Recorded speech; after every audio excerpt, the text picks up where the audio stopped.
Buzz! Gosh!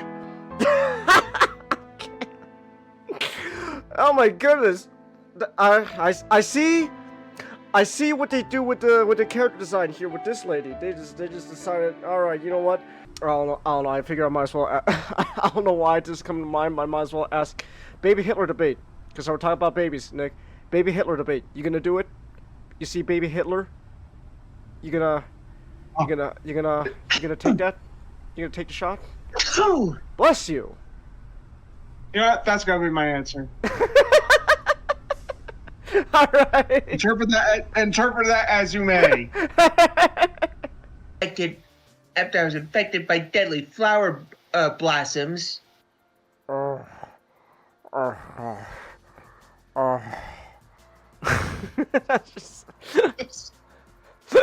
Sonic sent a robot double me to Knothole. It would have sent the coordinates to the village's location to him, but it was destroyed first. Oh gosh. Sonic, you gotta help us! Robotics destroying everything! I'll tell you what's really destroying everything. This goddamn acid reflux going on my stomach. Oh! Someone give me some fucking Pepto-Bismol to wash out this cauldron of shit. Someone give me some fucking Pepsi or something. I swear I'd do anything for a goddamn powerhouse round of diarrhea. You're gonna fumble, Nick. You're gonna... Oh. You're gonna fumble. Oh.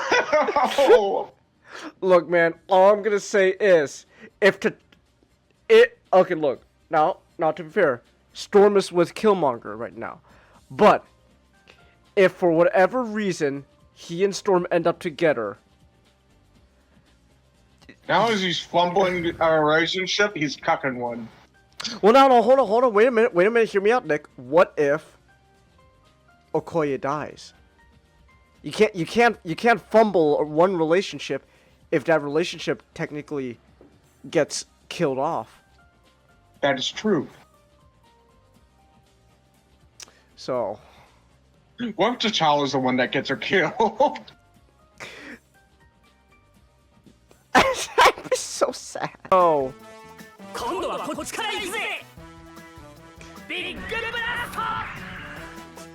my gosh, he's pulling his missile out!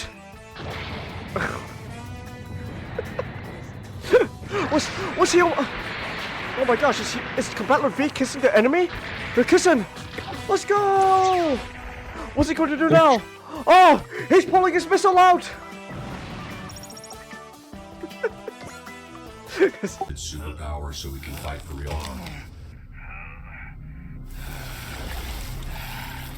Oh! Hold on! There's a black brother! He really is pulling his cock out! He's pulling his cock out! So you got some kind of clever superpower in there? You can call me toxic. Dude, it's fucking dangling like Quagmire! It's dangling like Quagmire, man! It's fucking P-push! That's... Oh my gosh. It's in front of me this whole time. Kuro raincoat. Kuro is black. Kuroiwa. I'm not reaching. I'm not reaching there. That's not a coincidence. Oh my gosh. It was in front of me this whole time. I'm a genius. I'm so smart. Oh my gosh. Nick, am I smart? No. Okay. Do you think I'm smart, not?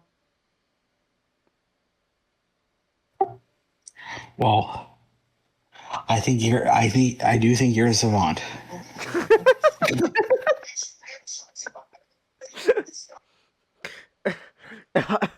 If I'm a savant, then why hasn't no alien tried to kidnap me? You don't have Because that movie is terrible. Oh my gosh! No, wait! It's not. Maybe it's not necessarily the Exodus part, but this could be the fucking part where the Jews had to wander the desert for 40 years, just like the Bible. Oh, Kenneth Penders. Oh, you stupid idiot of a man. I love you. if that's the direction we're going, oh my gosh, Mr. Pendris, you're stupid. But man, oh yeah, Wolverine's just really good. He's got solid range and he's got good mobility. Like this little midget dude's going ham, man. Wolverine, yeah. Look, he is a short king. He is the short king, man. My short. I'm doing really well with short king at the moment. Oh gosh. Hiya! Oh my gosh. I think he's dead. He's dead already. That's great. Logan, stop! He's already dead. I'll be right back. I have to go. I'll be right back. I have to go grab food. All right. Oh man, I'm doing so much better with Logan than She-Hulk. He's just like a Bumblebee from Transformers. And he's got this big ass horn. Oh my gosh. That Jaguar, they're flying at low altitude, so you should have a chance to engage. Understood. I'll give it a try. There's your chance. Damn Jet Jaguar. No more to the right. Just imagine Bumblebee having to hold like Cybertron Metroplex's fucking weapon. Oh. That'd be great. If he loses here, the world is... Jet Jaguar's the robot that will defend the peace. If he loses here, the world is doomed. Hear that, Jet Jaguar? I will rise to the challenge.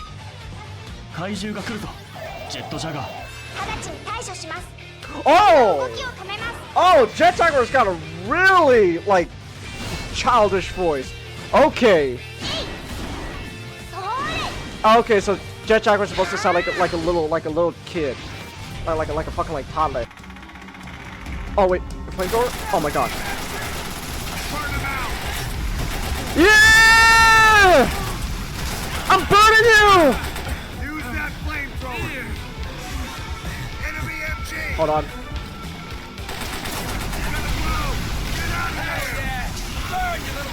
There we go. Well, I just burned a whole bunker full of people, Nick. Are you proud of me? I don't know if I should be proud of that.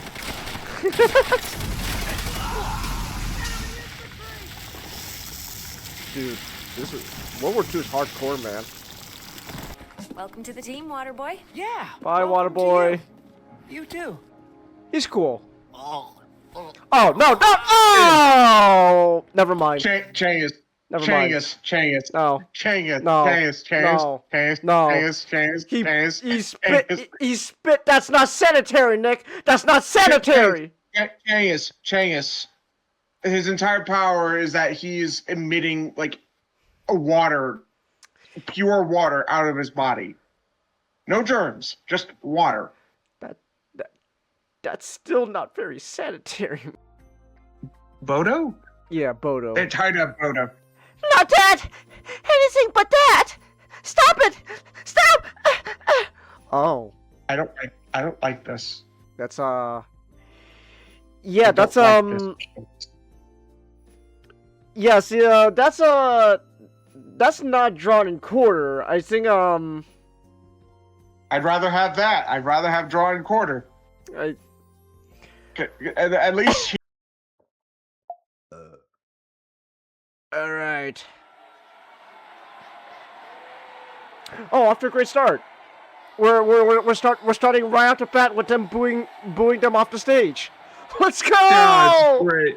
Yeah! Let's go! Yeah! Mentally destroy her! Woo! Could Naomi be right about Fang?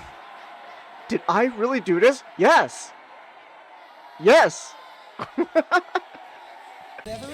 Oh no, you bastard! Okay. You're gonna learn new characters and you're gonna like. No, I like what I have one character and I'm good at it.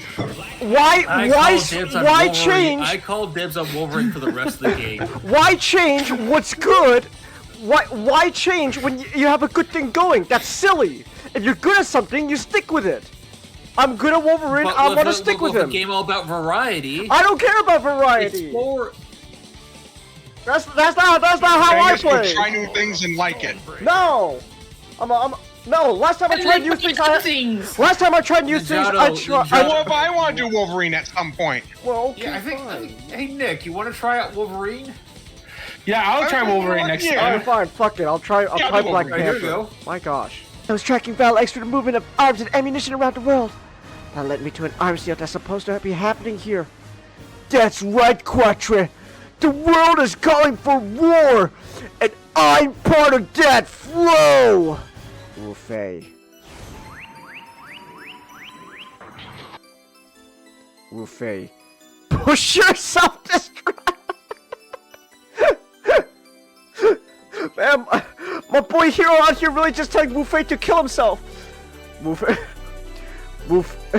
Wufei, kill your Wufei. Zero tells me your life is worth nothing. You serve zero purpose. You should kill yourself now. And give someone a piece of some of that oxygen and ozone layer. Because what are you here to live?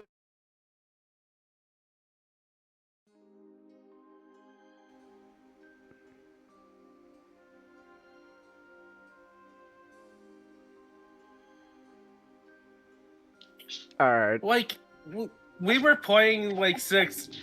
We were bored. It was boring. Also, it's one giant Michael Bay set piece after another, and I don't know, that kind of sounds fun. honestly, No, with no weight it's not really at all. Alright. I hear Mercenaries is actually pretty good in Resident Evil 6. Okay. But I don't want to download Resident Evil 6 to play just Mercenaries. Alright. Let me check how we sound and all that. But I again, Resident Evil 10 should be a 4-player co-op with Leon, Chris, Jill, and Claire. That would be the ultimate way to do the game number 10. Okay, let's see what I got. They're all like, and like they're all old people. Basically, we're playing the 50-year-olds taking. Don't worry. Don't worry. They're all T-virused up, so they're back to being young again. It's like Marvel. They just never age. Yes, that. Oh, yes. They're all perpetually 30. But you see, but then they get like taken down at some point, so you have to do a Grace and what's that little girl from Ethan's daughter?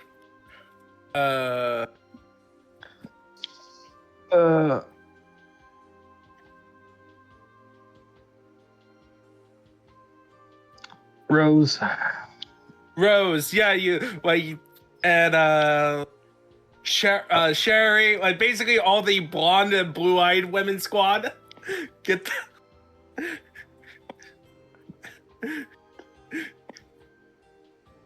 because it is funny that how many characters in Resident Evil are blonde, are pale, blue-eyed, and blonde.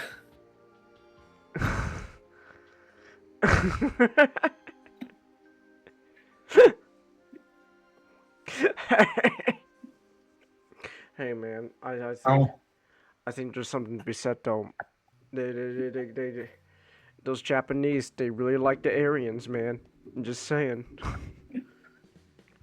Just the Japanese, the Chinese as well. Look at Marvel Rivals. They like their blondes. Alright, man. I don't know. What are they trying to imply about the Aryans? What are they trying to imply here? I don't know. I once saw someone say all the angel Digimon being blonde with blue eyes is problematic in Digimon. Like, what? So hashtag not all angel Digimon. Not all angel Digimon. Isn't blonde hair and blue eye for in anime? That's a trope for being foreign. It's like giving Russians white hair for some reason. Yeah. Oh, excuse me. Oh, Yeah, it's excuse like me. it's Wow. also it's why that's why also their anime isekai worlds they like to do medieval Germany. Germans. I'm saying there's something about something about those Aryans, man. It seems to be almost an obsession at this point. I don't know, just saying. Ray, if you're confused, we're talking about blonde people in like Japanese games. It's like those Japanese they like their blonde white ladies. Just saying. Just saying. I don't know. They might have a thing for the Aryans. Whether that's good or not. I don't know. Probably. I wonder if it's popular because it's probably The Aryans, man. Just saying. You know what we should do? We need. You know what we gotta do? If Japan's gonna be all about, bunch blonde white women, then we need like the exact opposite in Western games. I need like the most we need the most, anti-air blonde, a beautiful blonde woman ever. Like we need like the most I'm talking just this. We're talking. We need games that like their chicks are so diverse that like it makes everyone. It makes people just go, holy shit. This is like so woke that it just circles back to being, whoa, this is beautiful. I'm talking about she's gotta be big, like chunky, right? And then and she's like all sorts of races mixed in, everything except white. No whiteness involved. And you know what? Not even and not even like certain wise. No Irish. No Irish bloodline allowed. We can't have any of the red hair. In fact, you know what? Just anything but white people. Is just mix it all into this human being, and then it's like I don't know what's that like skin condition called again? Where like you got like patches, right? Like vitiligo. Yeah, vitiligo. You got that going on, and it's just like, whoa, we just created literally like the most diverse female character ever possible. We fucking cooked this up in a laboratory. Check us. Are we 2000s woke or 2010s woke? Yes. So no Asians. Exactly, no Asian. Well, SGD, don't you know Asians are pretty much close? Yeah, Asians are too close to white. Exactly. Asians are basically white people. So this character's eyes, her eyes cannot be slanted at all. No squinting whatsoever. Like these are the widest eyeballs you've ever seen. They're popping out like fucking Looney Tunes. and we're gonna put her in a game where the main moral message is basically just saying, hey, if you're white, fuck you, you suck. And it's gonna be the most we're talking the most PC diverse game ever created, man. It's gonna be so good. Holy shit. And knowing knowing the current game industry, right? We're gonna pump billions and billions of dollars into it. You know what? Fuck it. It's a hero shooter too. I don't know how, but it's a hero shooter too. Ninjato. What? It was actually the opposite. RE9 was going to be an action co-op game. Originally. Okay. The Goobacks from South Park, Ray? I don't think I've seen that episode, Ray. Unfortunately, I'll have to check that out later. I'm just saying I'm just saying, Ray. I'm cooking here with my game idea. We gotta counteract Resident Evil and their love for white women. Just saying. I want Ashley to come back. You want Ashley to come back? What's she gonna do? It's like, you know, Be a secret. I just. a secret be a secret agent. You know what, Leon? You know what, Leon? After the events of the 4th game, I decided, you know what? Instead of being traumatized by everything that happened, I'm gonna become a secret agent just like you. I mean, she did mention that in the game. Well, that's what Sherry did. It's Sherry is really weird. Sherry I find really weird because it's like I haven't played Resident Evil. I didn't get to the Resident Evil 6 part with Sherry. So basically you go from her being like 9 to her being 40. Remake. That's a. Alright, Nick. You missed me cooking up the most like big brain PC game idea ever. That is What? The whole idea is basically Japan really likes their white woman, so we gotta cook up the most racially diverse woman ever possible. That's gonna be so big brain, and it's gonna be also be and like the current game industry, we're gonna pump billions of dollars into it, and it'll succeed. How you doing, by the way? I just got back from dinner. Oh, what you have? Yeah. Also, Nick, I hope you weren't offended with the joking last night about Short Money. Was it Genghis? The Big Short. The Wall Street film. The Big Short. Oh, we were just doing like a whole joke about Wall Street, and you jumped out. Chances are I probably just passed out.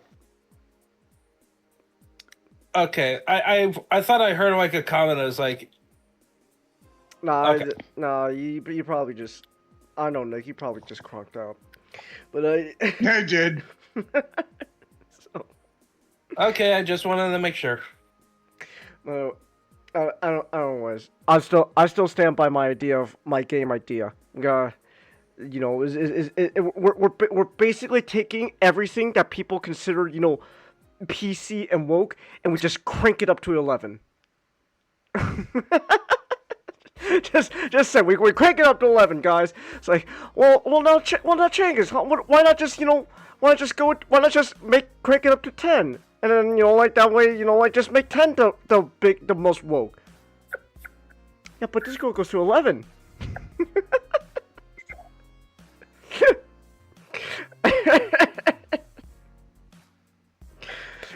Damn, I'm making a cool Spinal Tap reference and no one gets the joke. I'm so sad. You know what? This podcast. I got the joke. Well, thank you. I haven't seen. I'm glad you understand, Nick. You haven't seen You guys make me sad.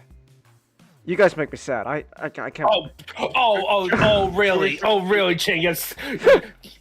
Really, Chingus? You're really gonna pull that card? To be fair, you didn't see Spinal Tap until like a few days ago. Well, now I have, Nick, and now after I've seen it, I'm now I have been cultured, Nick. I have seen culture. In fact, you know what? Why don't we fucking talk about it? This is a good Yeah, wrong topic. Yeah. I switched to a comments topic. Wrong topic. We're talking about a Spinal Tap. This is actually. I mean this when I say this is culture, because the Library of Congress itself has deemed this movie, this is Spinal Tap, culturally, historically, or aesthetically significant, and it was selected for the National Film Registry in 2002. Ninjato.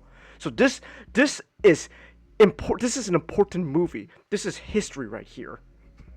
Oh, no. Okay, I'm gonna. So just because a bureaucrat says it's good, it's yeah, good. I'm gonna see what they added to films because I have a more retarded shit in there. Look. Yeah. Well, you know what? Fine. You guys can stay uncultured, or while I had the pleasure of finally being cultured with this is Spinal Tap.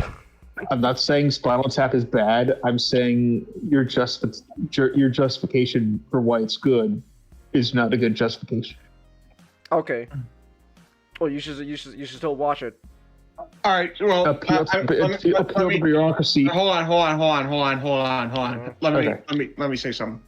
Like the whole idea of like let's crank this up to 11 and all that, like that kind of whole. I know where it came. That's where it came from.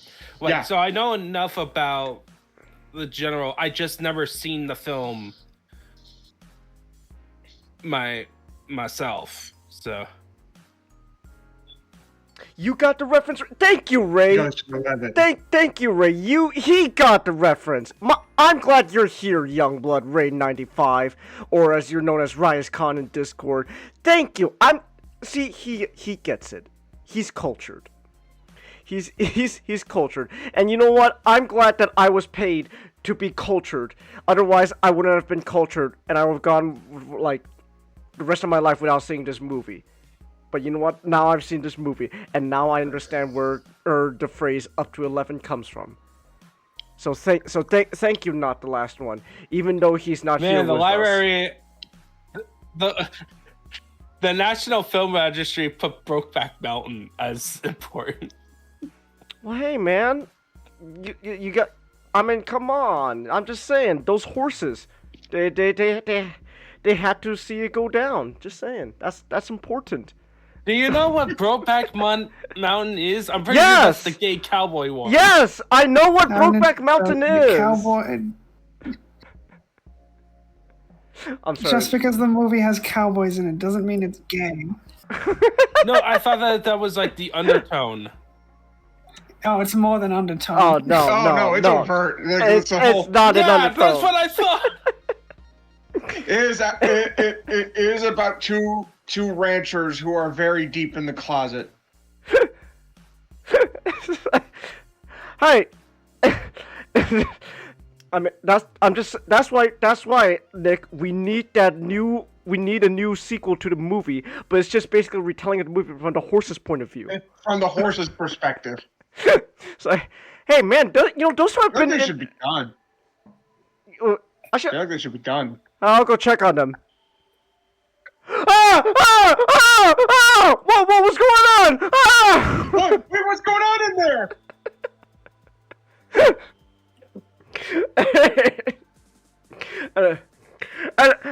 Anyways, so this is Spinal Tap.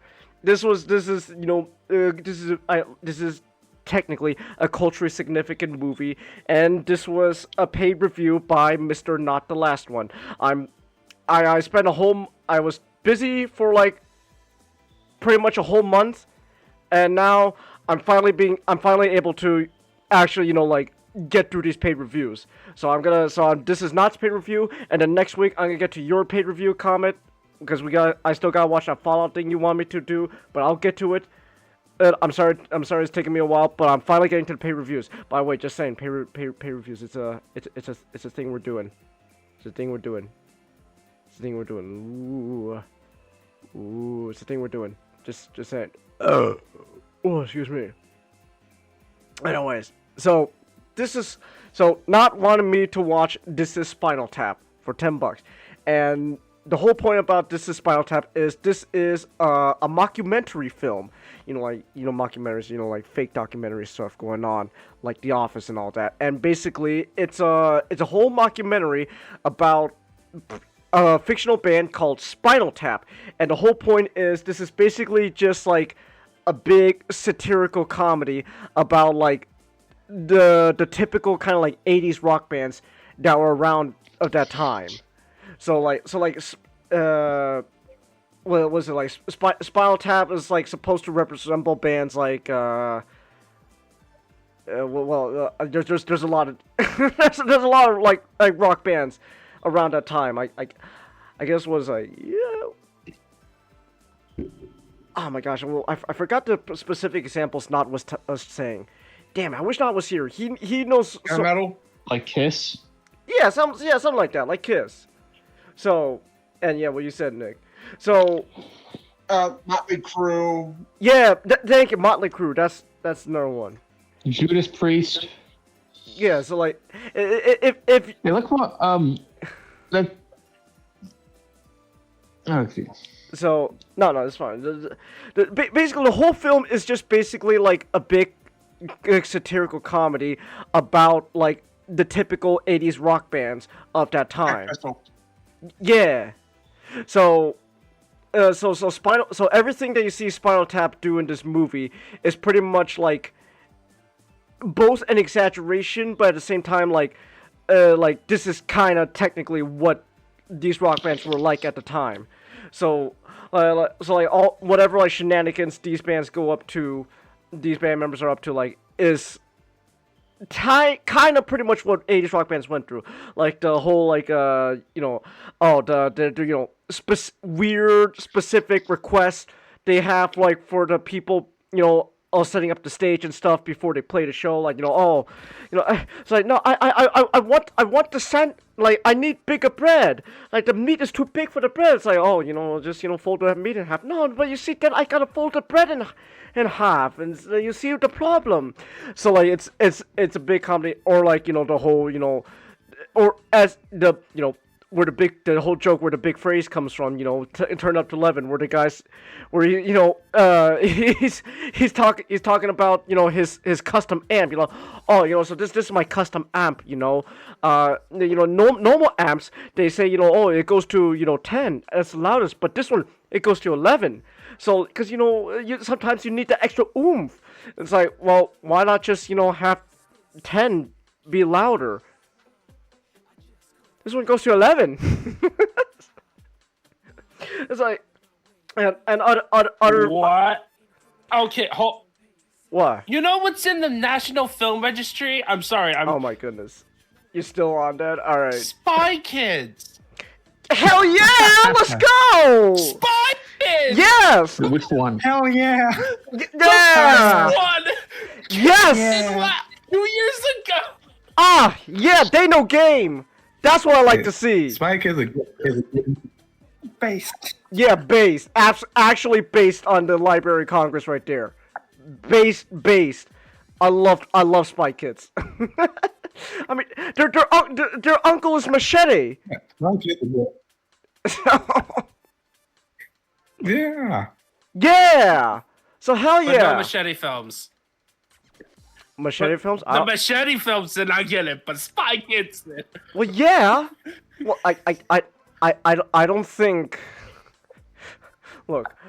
I don't think Grindhouse films, Ninjato, are gonna be typically be chosen for the National Library of Congress. So, I'm just saying. But hey, Spy Kids based.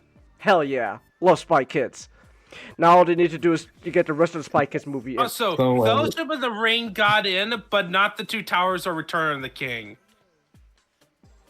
Well, hey man, Fellowship of the Ring is at just that least- movie, man. At least we can take solos. So at least we can take the company done that when the apocalypse happened. When the only thing left is the Library of Congress, everyone in the future will be able to watch Spike Kids. Well, that's what we want, Comet. That's gonna be humanity's legacy. Doesn't that excite you, Ninjato? Spy Kids is gonna be considered humanity's legacy. We're gonna see an adult get transformed into a weird hand guy? Yes. Sorry for interrupting. Well, you know what? I'm just happy Spy Kids is considered important enough to be humanity's legacy, alongside this is Spinal Tap. So, but anyways, there's like a lot of other like silly jokes throughout the movie. That's just an exaggeration of what these bands were up to around this time. Obviously, I don't think rock bands in the 80s had their drummers exploding every so often, but that's still funny. It's like because there's a running gag through the movie that every drummer in the band Spinal Tap eventually just dies in some bizarre way. So they're always they're always getting new drummers for the band. Like the first one like died in some like weird like like a weird gardening accident. Like another one died from like choking on vomit, and then like was it the drummer you follow throughout the whole movie, at the end of the movie he just straight up just blows up, like just spontaneous combustion into like a puff of smoke. It's really like just like, oh, he's just explodes. Okay, sure, he's dead. Like so all the drummers just end up dying for weird reason. What else is there? Hey Chelsea, we're talking about Spinal Tap. What else is there? Oh yeah, also there's also this movie has proven to me one thing, that the most detrimental thing you can have to a band is woman. Yoko Ono. Yoko Ono. Well, Yoko Ono comes in the chat.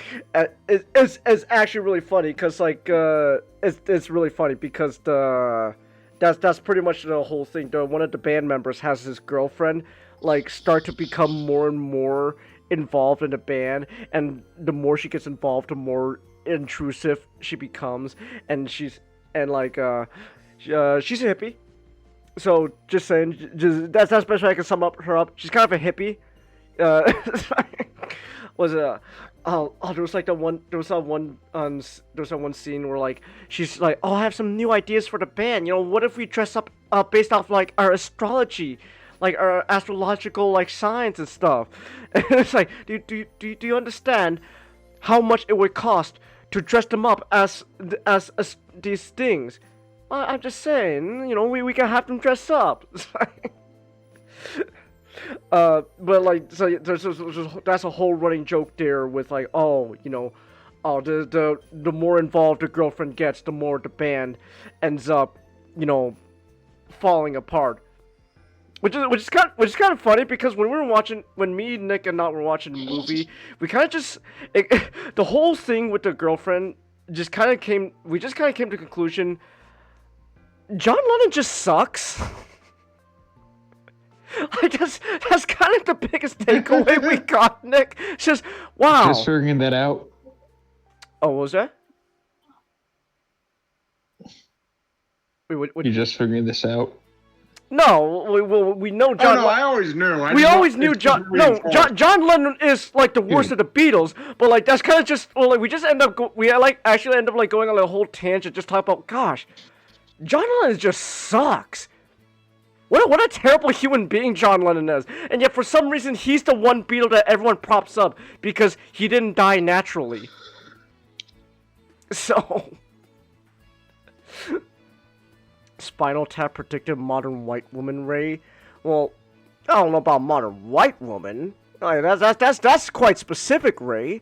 Modern white woman. That's quite specific. Oh, maybe now if you said modern woman in general, well then we could maybe have a discussion there. But modern white woman, that's a little too specific. John Lennon was an asshole. Yeah, he was like, oh, was it not?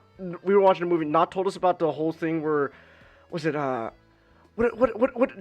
was it? John Lennon said something like black people were like gay or something. He didn't call them gay. He called them like, you know, the other word that's, you know, like more offensive than gay. But like. British cigarette. No, wait, was okay? Oh man, not was telling us this. I think it was either like black people are gay or that white. No, it was John Lennon had this whole thing where he said that women are basically the N-word, like hard R, and like that blew my mind. It's like, what the fuck?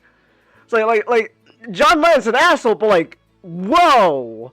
That's crazy to hear. He's going to Yoko Ono. It's like, Yoko, dear, you're like an N-word, hard R N-word.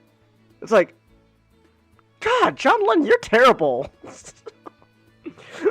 But hey, you know what? He had the whole song right about like, you know, like was was it I don't know, like I don't know what song. I don't remember what the song was called. Like the Kumbaya song. You're like, oh, what if we just all come together, right? Let's just all come together and have world peace and stuff. It's like, yeah, but you're an asshole, John. So fuck you. So, the actor Elvis in this movie, Chelsea? What? Who are you talking about? Are you trying to think about Imagine? Yeah, that's what it is. Imagine. That's the song. Is that the song? Yeah, Imagine. Like imagine. Yeah, imagine when there is no God. Yeah, imagine if we, Imagine if there was no God. Well, clearly, Ninjato, God's getting in the way of world peace. The guy who compared woman to the N-word said so. And clearly he's the best Beatle because the media props him up. So he must be the best. So he clearly knows what he's talking about.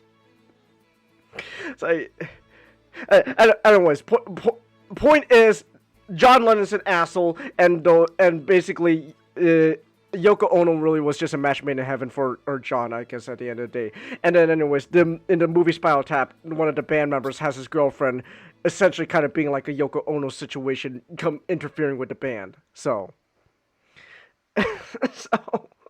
but like, no, but like, there's obviously there's more to the movie. Like, the movie has a lot of jokes, and like, there's a lot of like funny moments in the movie. But obviously, I don't want to just stay here just telling each joke one by one. There was the whole joke with Stonehenge. They had a whole thing going. They had like a whole thing going on. And we shouldn't build that. We shouldn't spoil that because that is such a big. That is one of their biggest jokes. That is one of the biggest jokes. But basically, there's a whole thing going on where they want to do an idea with Stonehenge, and that's all I'm going to say. So, but God is the problem. The woman-hating, child-abusing asshole said so. Child abusing? Yeah. Okay. Well, I didn't know about the child abusing part, but you know what? Honestly, at this point with John, I really shouldn't be surprised. Julian. There's a reason he got shot.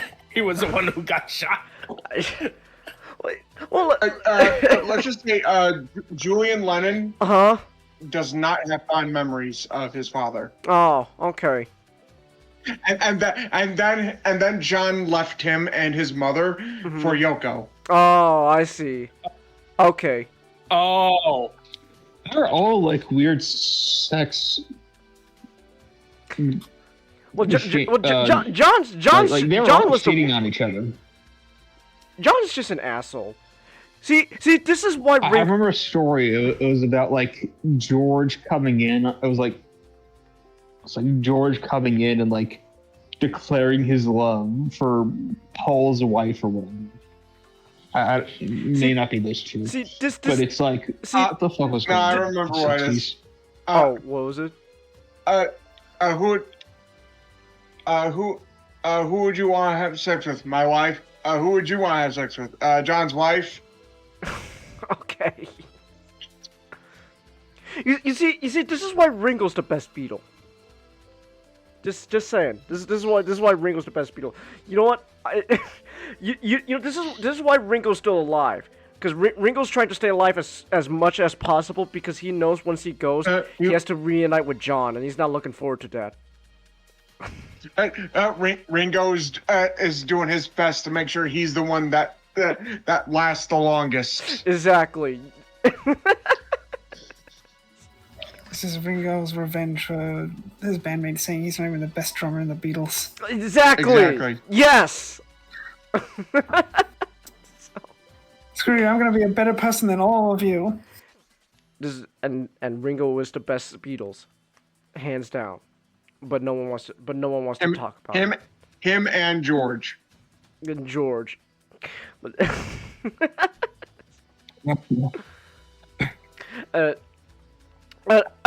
anyways, there's a lot going on with this movie, right? That like I don't want to tell too much about. Like the whole point is, movie is just like a lot of the shenanigans you see the fictional band Spinal Tap goes up to in this movie is supposed to be like an exaggeration of what like a lot of rock bands in the 80s were up to around this time. You know, to be fair, sometimes the 80s rock bands shenanigans weren't as I'm messing up what I'm saying. A lot of the exaggerated jokes in the band Spinal Tap goes through isn't too far off what a lot of bands in the 80s went through either. So honestly, you know what? Honestly, only thing that was missing in this movie, Nick, drugs. There was very little drug abuse, man. Where's the cocaine? It's the 80s, man.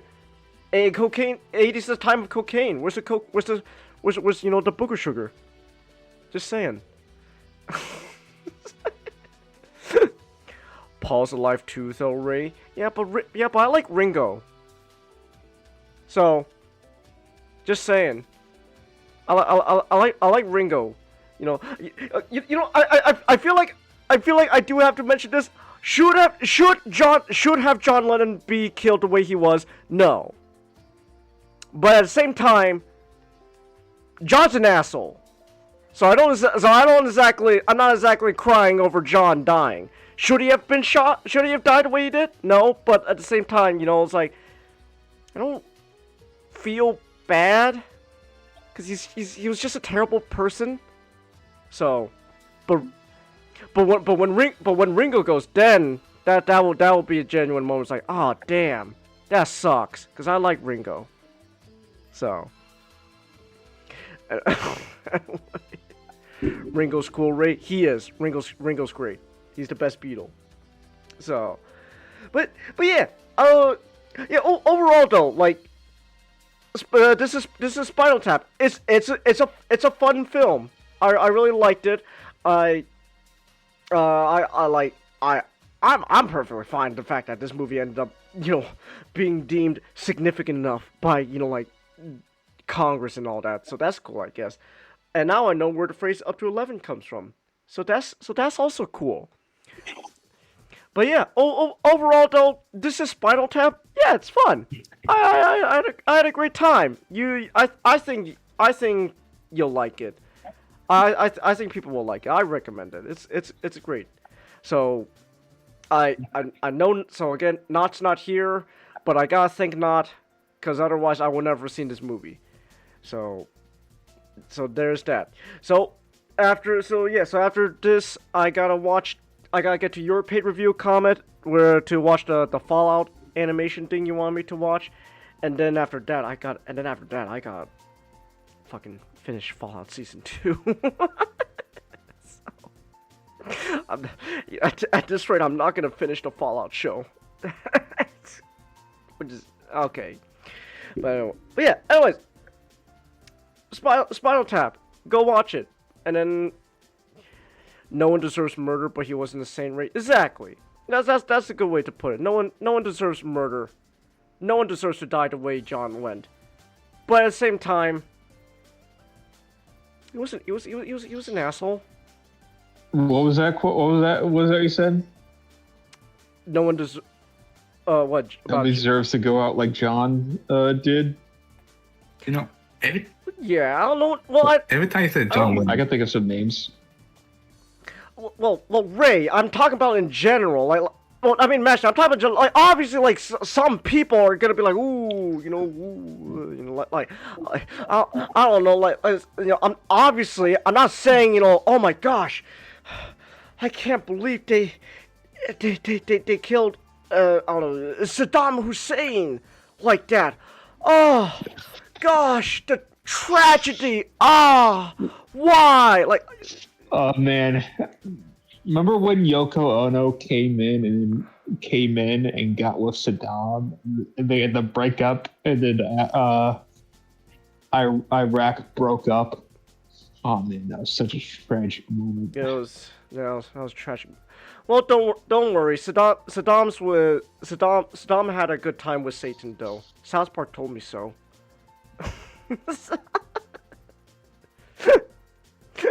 Come on, Satan! Where you going? I don't want to talk to you, Saddam. So yeah, South Park told me that Saddam, so after Saddam died, he just went on to be Satan's boyfriend. Thank you, South Park. Thanks, Matt Trey. Very cool.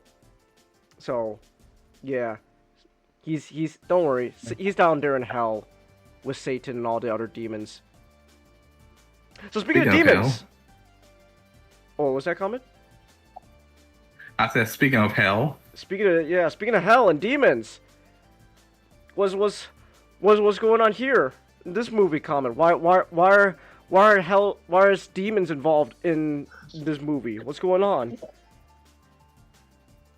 Oh, yes, Nefarious is a movie from 2003 based on a book by Steve Dewitz. It's about a psychiatrist named Dr. James Martin who interviews who evaluates a notorious serial killer who claims to be a demon. Oh, is that so? He's killing in the name of Satan.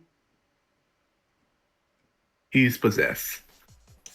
Oh, okay. Yes. Essentially, the psychiatrist's job is to determine whether he's legally insane or not before he gets executed at 11 that night. Ah, I see. Well, is he insane, or is he actually legit possessed? He legit possessed. Oh, all right.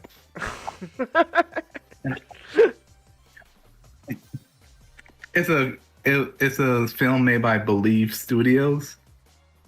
I've never heard of these people before. Believe Studios? And Believe Entertainment.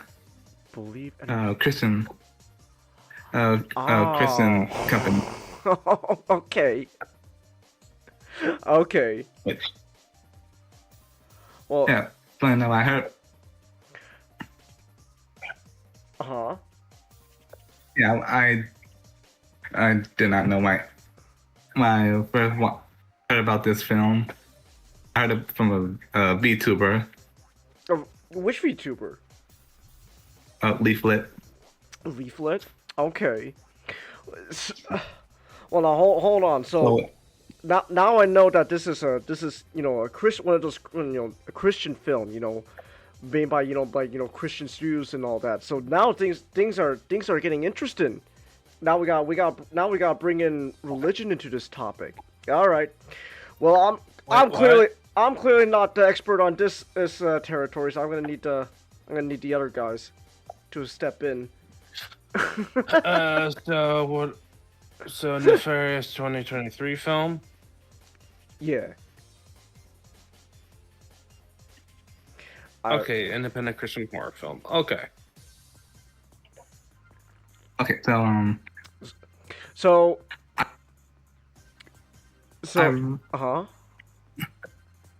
Oh no, what's your question, Cengiz? Well, so I was gonna ask. So like, besides the whole fact that the serial killer is actually legit possessed or not, like, so like, what I'm not understanding is this like the exorcism, but like serial like it's like in a prison or something. No. Yeah, he does this interview. He does ask questions and talk to this possessed person. Okay. And it gets easily unnerving as it's so like he knows more about the person because he specifically requests this guy because he wants him to write his book, his manifesto. The demon wants the psychiatrist to write a manifesto. Yeah. Okay. You know I'm a good guy. You've read my manifesto.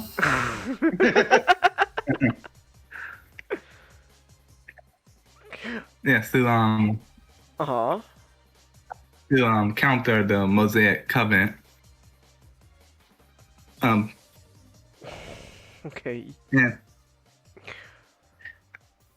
So hold on. So I'm trying to. So like the movie is about a guy who's so is the point is he's trying to prove this man is legit possessed, so that way he could delay the execution.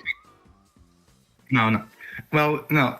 The demon trying to convince the psychiatrist to write his manifesto, while the psychiatrist trying to just deny and trying to prove he's insane. insane. There's a conversation between the two. Oh, okay. So the psychiatrist doesn't believe the demon. He's an atheist. Oh, okay. So. Okay then.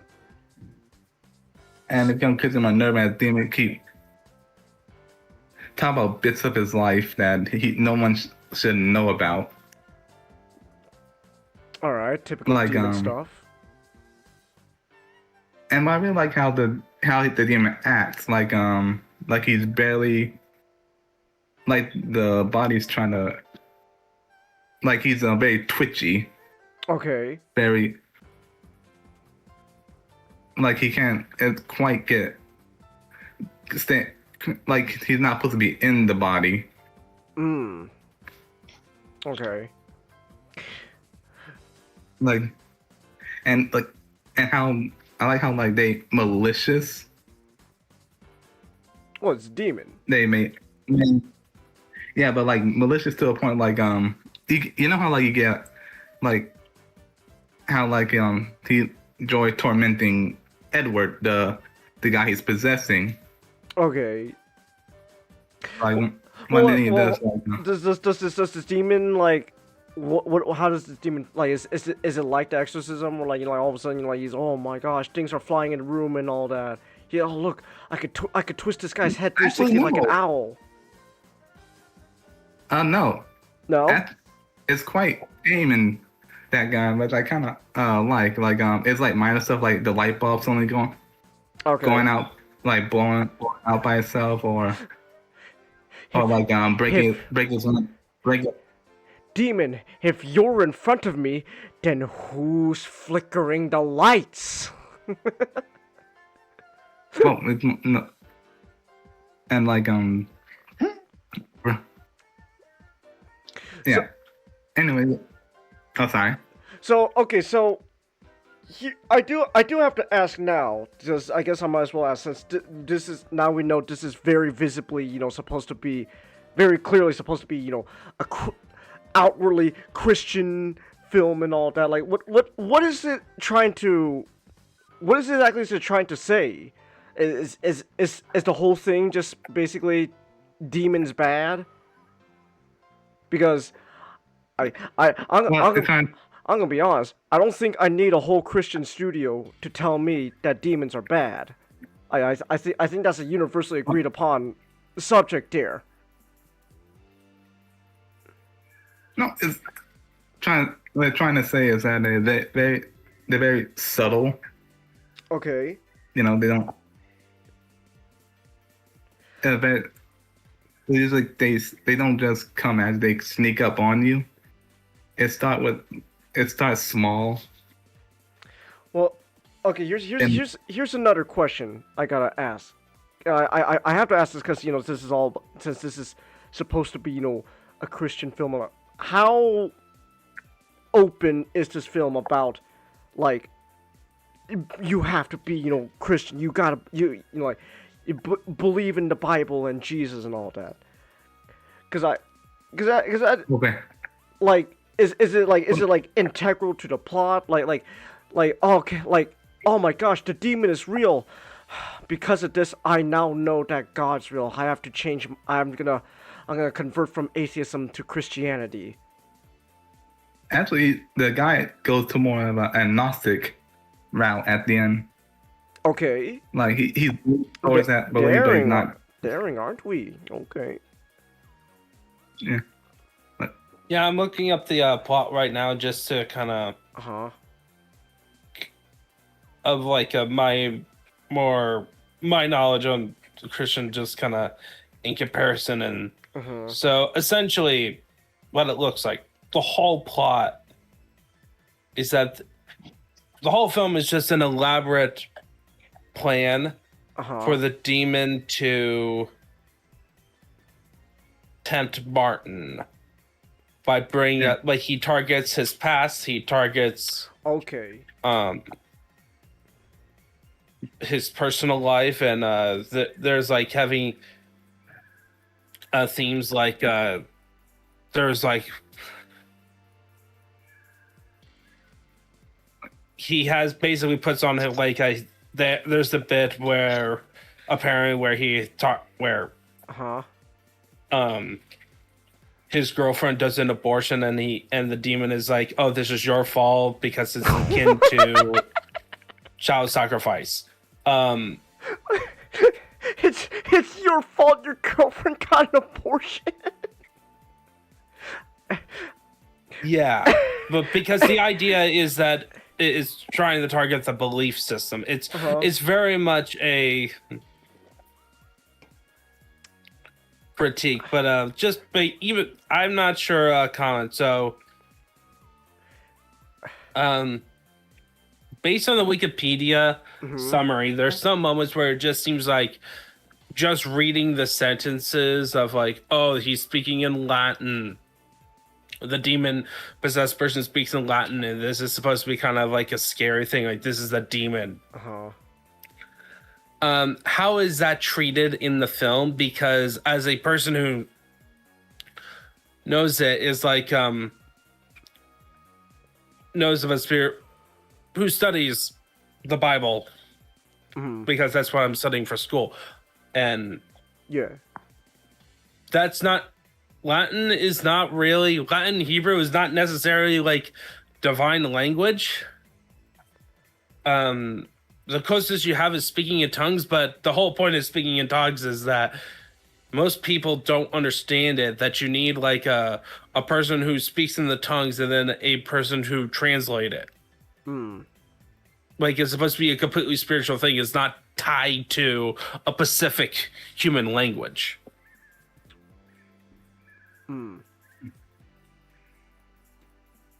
So a comment, how are those moments? Were those like, did you feel like when those moments came up that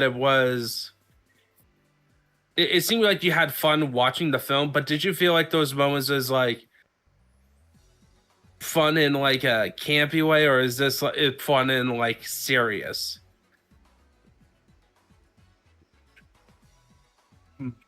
It felt did you feel engaged with it as opposed to, oh, I get what they're trying to do, but if I would, like, you know, in that critical hat, that critical hat moment, it could have been done better. Well, honestly, I think it felt parts that it could have been done a little better. I think the parts they kind of laid it a little bit too little bit too thick. Yeah, just a smidge. Okay. Some parts are pretty good, but some parts a little bit too thick. I think. Well, here's an interesting question I gotta ask, because now we know the nature of this film. Like, what is the movie exactly trying to say? Because we know this is a Christian film. And the whole point is this is supposed to promote, you know, the religion of Christianity. What is it, like, its message is trying to say? Oh, like I said, the themes are very subtle. They don't outright make you do evil. They try to ease you into it.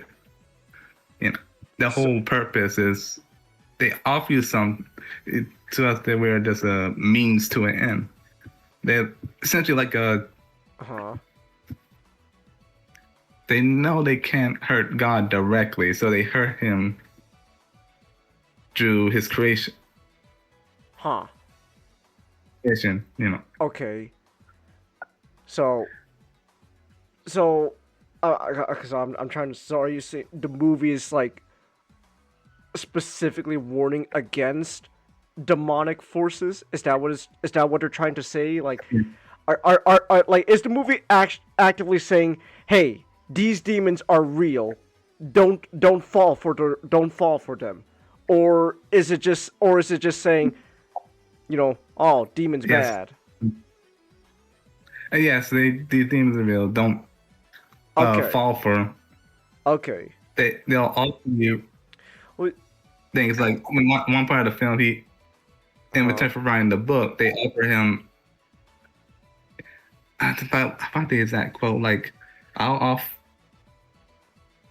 let my master grant me to offer all that he has. or something like that. Okay.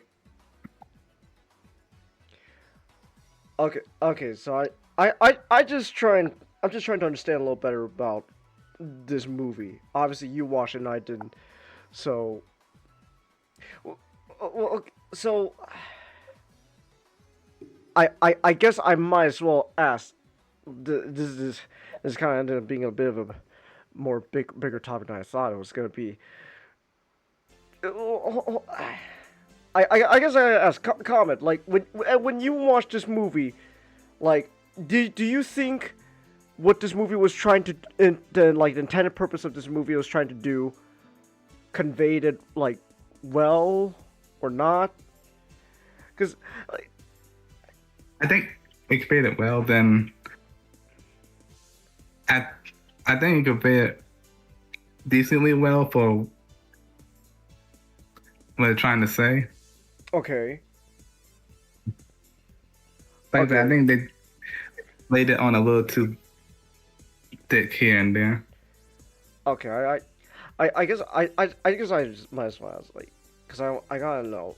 So, well, okay, now that does lead me to an interesting question, and I guess then in a sense, do you guys think this is like a good thing? Okay, hold on, I'm trying to like really like collect my thoughts here. Is it because like I feel like this might end up just talking about like Christian films in general, honestly. Yeah, I topic. would like to cover the general topic of Christian films, but so there's some red flags for me about just looking at the plot. Mm-hmm. I want to keep it succinct because I want to get to my topic, right? So that we could get out as soon as possible. I can. Early on in the film, he talks about like how the demon, who his name is Nefarious. Oh, that's the demon's name. No, it's called. No, it's Nefar. Apparently, it's Nefarious or Nefarious. It's like a Latin sounding name. Oh, okay. But he basically said he says that he inhabits the killer Edward, his body, because he was not baptized and had committed sins in his childhood, such as stealing. I personally think that is not a good representation of how demonic possession work and in context, but it relies on a certain view on the spiritual realm. When it comes to Christianity, like, I'm trying to say this succinctly. The demons are real, and they do have an influence on our lives. But I am of the belief that I'm more of the C.S. Lewis approach, right? When I talked about screw tape letters, like their biggest things is not what they tell you, but what they keep out. And when it comes to demon possession as a topic, I don't think it's a thing nowadays because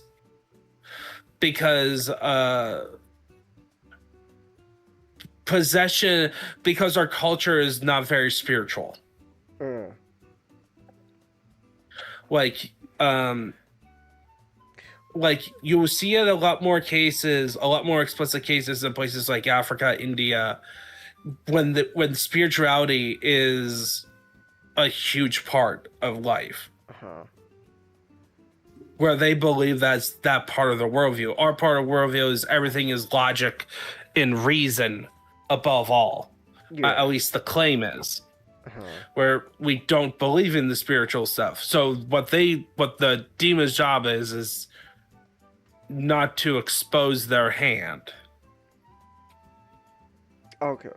As much. They try to be a bit more subtle. Just the core premise of this film, entertaining for a horror film, right? To make like an entertaining film on it. I would not watch it as a teaching tool about how demons operate. Okay. Personal. Reason why this all is I guess come to mind is because I feel like I have to look at this movie differently compared to something like I don't know like The Exorcist, because at the end of the day this is this is very clearly explicitly supposed to be a Christian film made by a very Christian studio, and just at the end of the day, and I feel like again this kind of goes to back where we were talking about how we could have a whole thing about Christian films in general. It's at the end of the day, a lot of these films, to my knowledge, usually are made explicitly for the purpose of trying to convey a message about Christianity. The reason why I view this differently from The Exorcist is because The Exorcist, sure, it has demonic possession as important to the story and all that, but at the end of the day, while you can get certain messages, implication out of it, the movie's not actively trying to go out of his way to tell you, hey, this is a Christian moral that you should learn by watching this movie. But this movie, Nefarious, is not The Exorcist. It's very I guess I might as well ask Comet, when you watched this movie, did you feel, because you watched it, did you feel this movie was actively trying to push a certain message about Christianity, or was it trying to focus more on an own individual story about demonic possession? Well, it was very explicit that it's split. It assumed that Christianity is not split, but it just you can tell the premise that assumes that Christianity is true of course. So I want to say it doesn't beat you over the head with it, but the way the demon talks, yeah. Okay. That's the core of the film. When my understanding you kind of see it as falls into I don't know.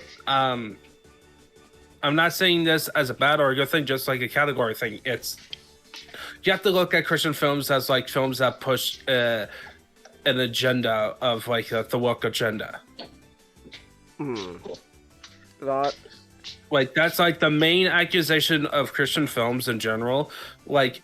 Comment so if you were not a if you happen to be a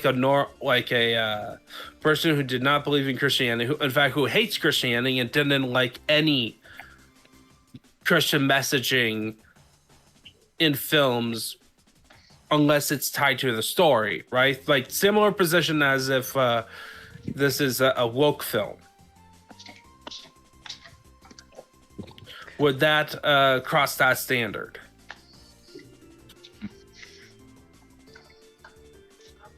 Well, they don't explicitly say Jesus. The demon calls him the carpenter, but anyone. Well, okay. When you listen, no, I'm not asking about how they do it. I'm if you watch this movie as a person who doesn't believe in Christianity, would you feel this movie is explicitly trying to push Christianity onto you?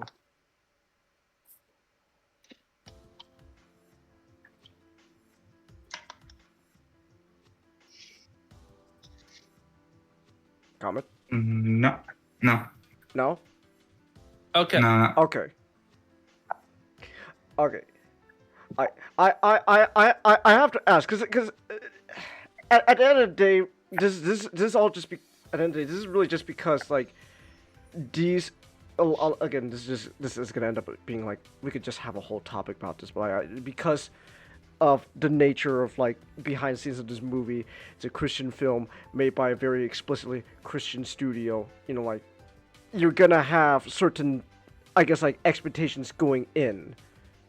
So so I feel like I have to ask when it comes to like these type of movies, Comet, because like, because because like, you know, this is not the same thing as like again like The Exorcist, even though that also is a movie about demonic possession, because like that's kind of its own thing. So I feel like it's just overall, Comet. Did you at least enjoy the movie? Yeah, I enjoyed it. You enjoyed it overall? It is. But Yeah. would you recommend it? Kind of soft. So I will give it at least a watch once. Okay. But like I said, but I feel that at points that they laid it a little bit too. Like, you know, take it. I would say take it down a notch here and there. Okay. All right then. Yeah, we Yeah, but that did give me wanted me to go read the Screw Tape letters. Oh, the Screw Tape letters? Yeah, I did. Yeah, see, so it's... Yeah, I know about the book. Oh, you say? Because it deals with demons. Yeah. It deals with how they tempt people. And some compared it to the, and you know, when I read the comments, someone compared it and said, you know, go read the Screw Tape letter. So I'm just gonna go read it and see. Okay. Like I think you should read the Screw Tape letters. Period. I do it once a year. I'm sure. Okay, now. And okay, it's short. You can literally read one a day. Like they're on a couple pages. Yeah, all right. And you can read it in a month if you just do it one a day. A full 31 day. Yeah, all right then. Okay, I've been holding this joke in for a while now. Nick will get this. Damon! Ah! Damon! On fire! Ah! Dude. Changus. I was thinking about that clip like earlier. Like 10 minutes ago. I love that. I heard you just fucking say it. Hellfire! Dude, he is like right there. He's so close to heaven. Trust me, guys. He's right. He's right by God. He's right there. Hey, you know what? He's saying he sees hell, but you know what's close to hell? Heaven. Boom. He sees God. There you go. That's one of my favorite Creepcast episodes. Also, I'm not gonna lie. When you were saying like in the movie the demon was telling this guy like, oh, the abortion's your fault. All I can think about now, honestly, is the fucking joke from the new season of Ted, Nick. It's like, oh, thanks to this new abortion machine, my alive children I can feed my alive children by Christmas. You know, Ted. Because of my wife's miscarriage, I don't want any person to have any children. You know, John, I always thought your views on the world were quite extreme, but as a Yankees fan, I support you. Get him! This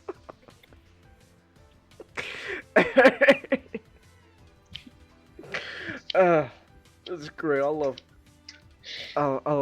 Yeah.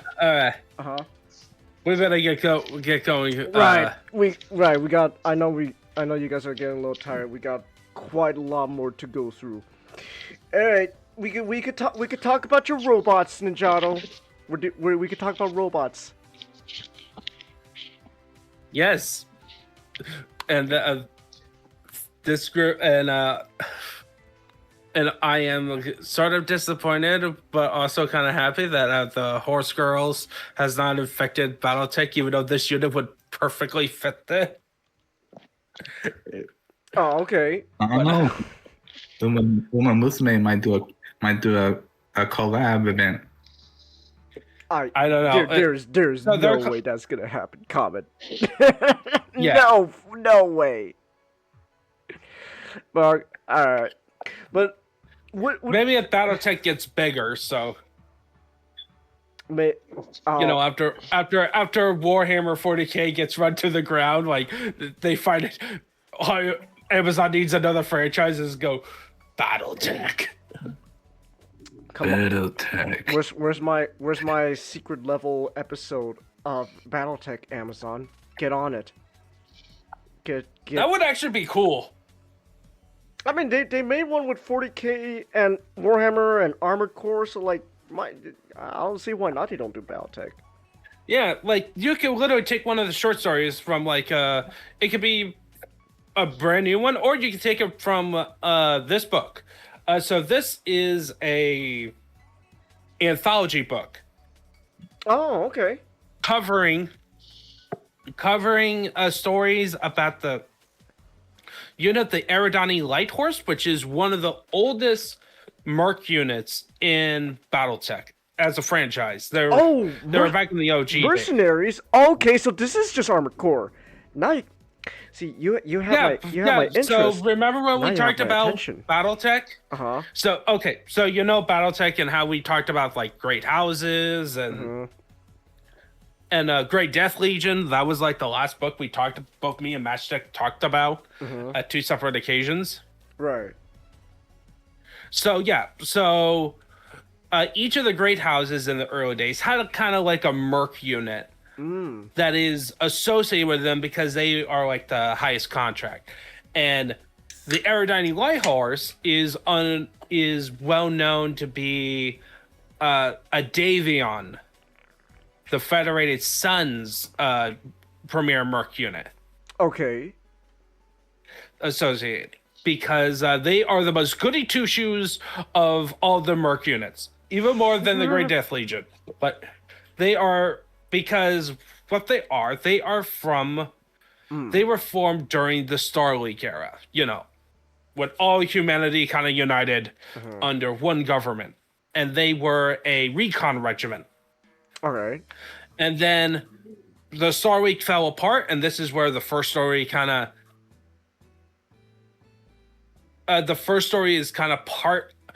takes place. I think it's let me just remind myself of, come on, where is it? No Greater Honor, because I'm just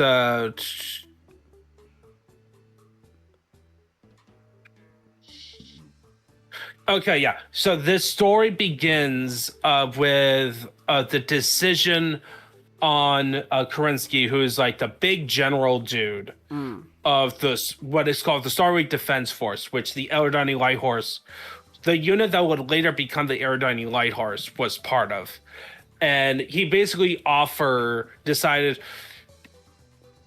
all these noble houses are going to go and take each other out because the Star League fell apart.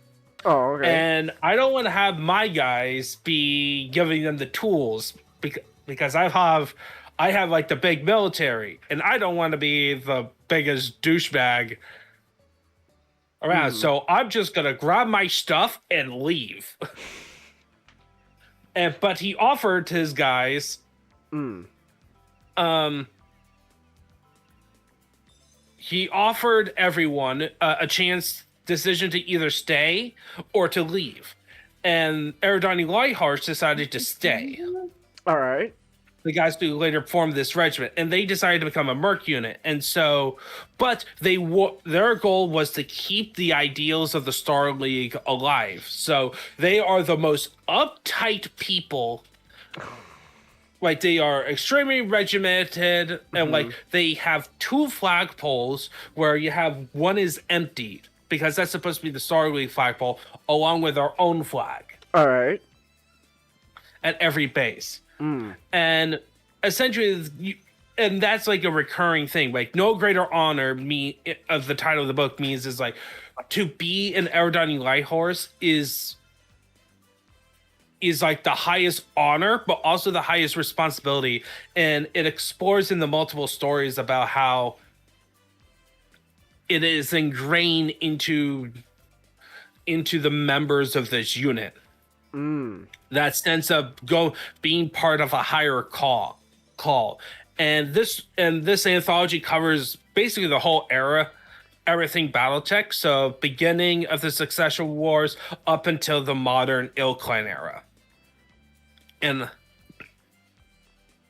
And so you get like, you can read this book and you get a general timeline of what it's like in Battletech. Like you have a story, you have like the beginning part, they're like the first two stories about them establishing themselves, where the second story is their only massive war crime. Because they were under the Koreans, aka the Imperial Japanese. Okay. And they found out that they did a war crime. What? So they decided, yeah, and they put like a stipulation is like, no war crimes. If we know about it, we can leave.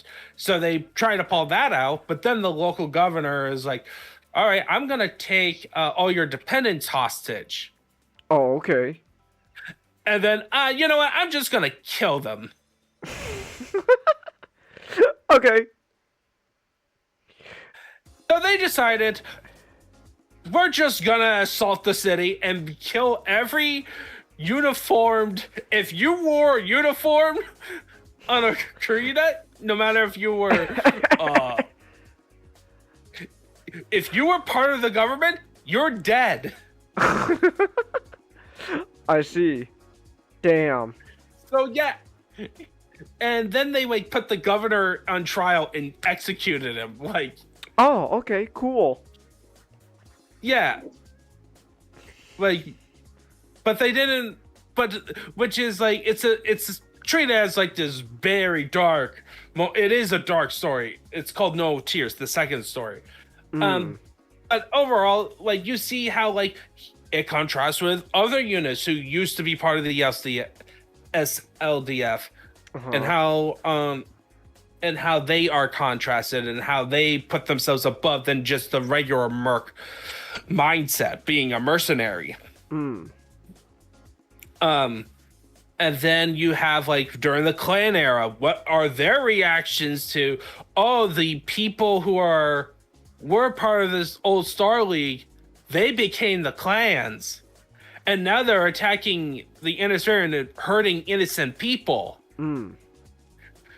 Basically, they took a year pause in the focus story on a guy who hated it and became wrecking his life with booze and anger. Yeah. And then you have like, they're part of the new Star League now. And then, they were deployed in the clan's homeworlds, and their units slowly getting torn apart because of stupid possession trials things. And then, look, it's the Jihad. And then the second to last story is not even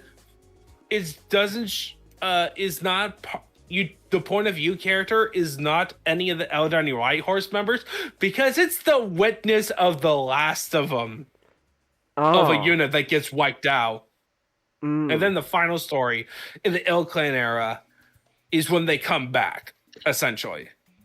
And like you listen to this story, and by the end of it, you get that like, yeah, like that moment of like the moment in the end of Fellowship of the Ring where it's like you have like that sad moment of like Merry and Pippin are taken away. Sam and Frodo and Aragorn goes like, "Hey, we can't let our friends go. We move by day. Let's hunt some orca." Then I felt like Gimli going, "Yeah." So you just feel like a big hoorah. I did like the story. I listened to the audiobook on it, and it was mostly good. The last story had some different audio than the other stories. Okay. So yeah, I recommend listening or reading this book. It's just like a fun short collection of stories. Okay. Do you have any questions?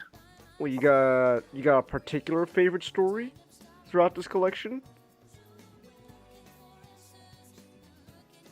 I like.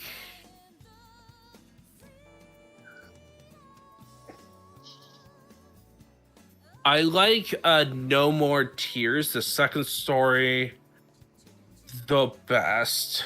Okay. But I also, and I did like the last story a lot.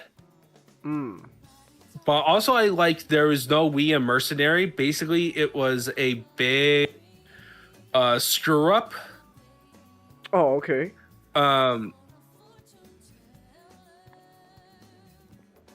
Because like the whole format is like the leader of the Eldorani Light Horse meets up with Hans Davion. Okay. And basically, at the end of the story, Hans Davion is like going, "What did you do? You guys screwed up." You guys screwed up. It's like, okay, we're gonna put this under the rug because I'm on this very tense situation. I don't want my nephew to have like this other loss. So, but this unit's gonna dissolve so I can fill up there, and you sir, you got.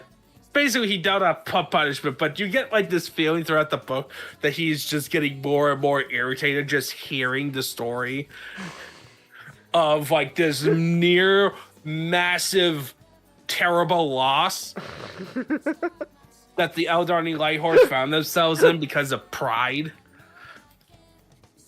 So you're saying this whole story is just that one Robot Chicken sketch where Palpatine finds out the Death Star blew up.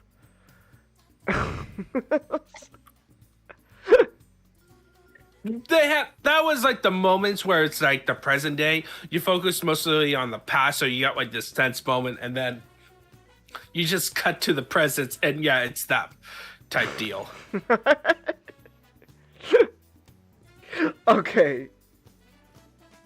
Alright, also for a story called No More Tears, I hope you had the Aussie song playing, otherwise I'm gonna be a little upset.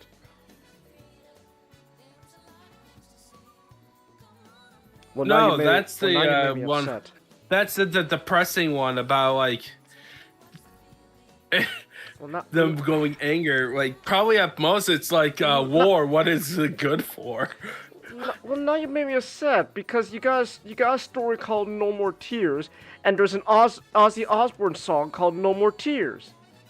It's like, I'm a little upset. Look, I'm just saying, missed opportunity there, Ninjato. You got a story that has the same name as an Ozzy song. You can have the Ozzy song playing in the background while you're reading the story. Just saying, Ozzy Osbourne's great. I was listening to it. Well, you can listen to two things at once. It's like, you got the story playing in one ear, and then the other ear you got Ozzy Osbourne going, and no more tears down, down, down, down, down. I can't do that with audiobooks. Oh, okay. Damn. The light in the window is a crack in the sky. No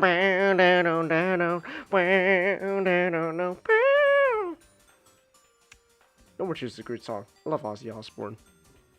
I love Ozzy. I blew your mind when I showed you that song. You did, Nick. You did. That was a great song. Thank you. You're welcome. I also blew your mind when I showed you Champagne Supernova. That was also a really good song. Yes, that was great. That moment of silence as it was over. You just sat and you just take a moment just to send me the fucking Martin Scorsese image. Absolute. I mean, it was a really good song, man. That was really good. I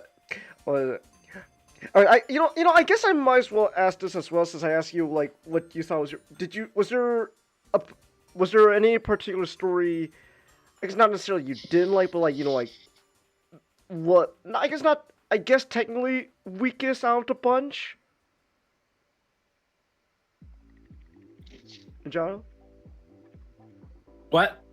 I was asking if there was a story in this collection that you felt you didn't feel as strongly about. Like, I guess technically the weakest. Which I would say the one related the two I would pick. I have two. Okay. It's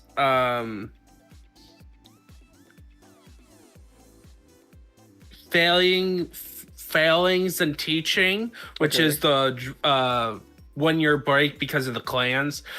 Just like a guy who's like ruining his life in every way possible, and that was without him like just like, come on. I get it. The clans are a big deal and wrecked your entire world and stuff, and you want to fight but you can't because your unit decided to take a year off. But stop wrecking your life. I don't want to read this part. And I would say No Dust Nowhere. It's a very interesting one. It's just like super long. Essentially, it takes place in the clan's homeworld during an event called the Great Refusal. Basically, it's when after the clans got their butt whipped so bad that one of their core planets got taken over by the Second Star League. The whole basically the clans had a civil war, and during this time they were the local clans kept on like doing multiple trials of possessions that slowly dwindled the resources of the Star League, and the Eldari Lightheart Regiment, a portion of it was there. And basically the story is about them getting destroyed over time, but also a budding relationship between one of the clans that ends, like the story ends with them doing this one last battle of a trial possession, even though everyone knows that the Eldari Lighthearts, win or lose, it's their final battle. And what is revealed in the next story, is that they did lose, and then they were part of this clan's future troubles.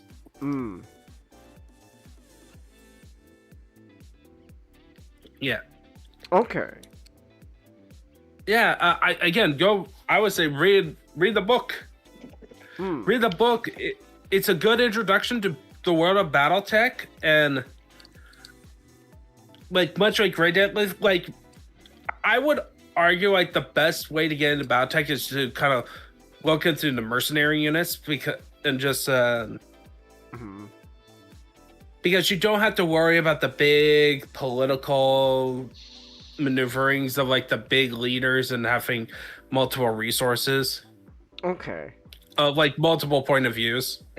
You just like get it in a nice window. All right. So, and with that, I'm gonna head to bed.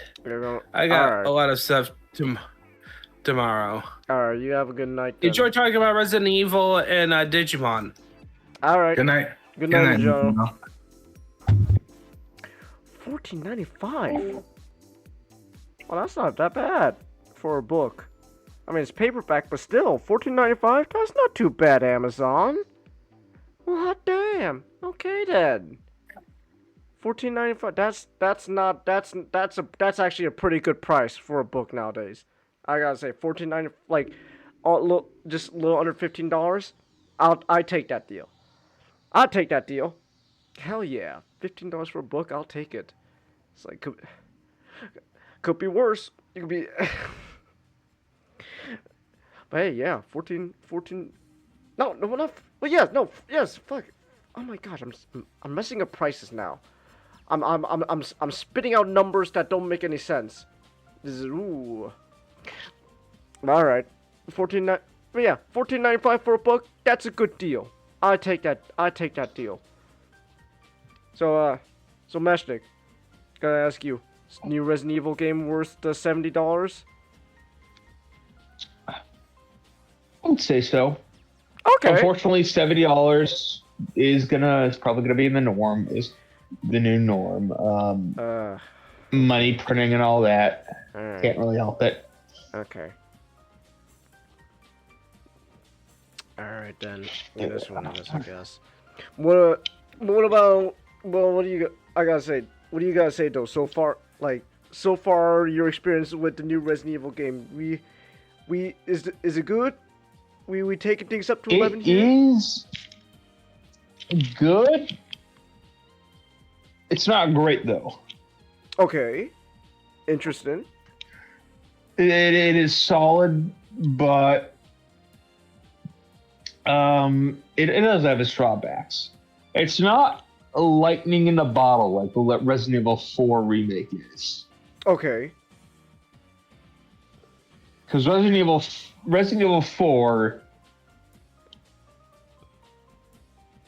is you could probably put it on like the top 10, maybe even top 5 most influential games ever made.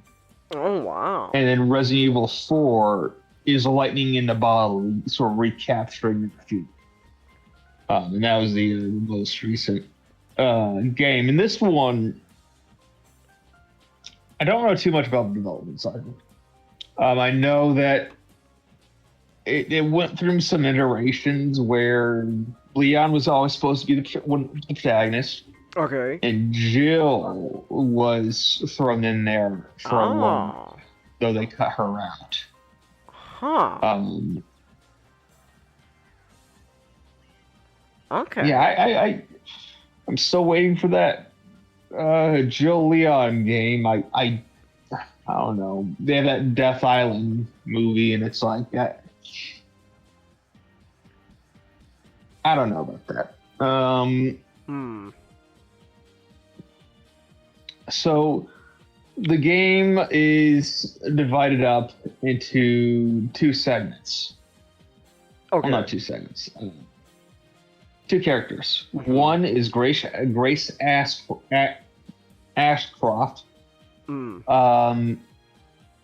who is been sent out to look into murders of survivors of Raccoon City. Which her mom is Alyssa Ashcroft, which was a playable character from one of the Resident Evil spin-offs. Oh.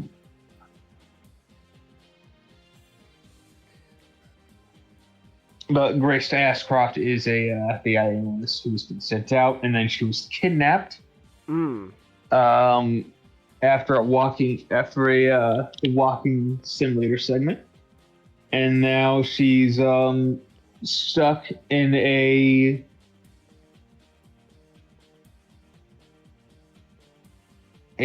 care center, a sort of a gothic care center dealing with zombies. And then you have Leon, who is investigating the same thing. We all know Leon Kennedy. Yeah. He's old now, he's what, 49 in this? Yeah, but for an old guy though, he's pretty jacked, gotta say. Someone's been working out. Have you seen, I saw, it's like... Chris shared his stats with Leon. What was that comment? If you watch a female's... What? No, I didn't hear what comment said. What did you say? Chris shared his stats with Leon. Ah, okay. It's like, Leon. Listen, this is my new steroid. I developed it myself. I call it the Claire Redfield. Do it. And also,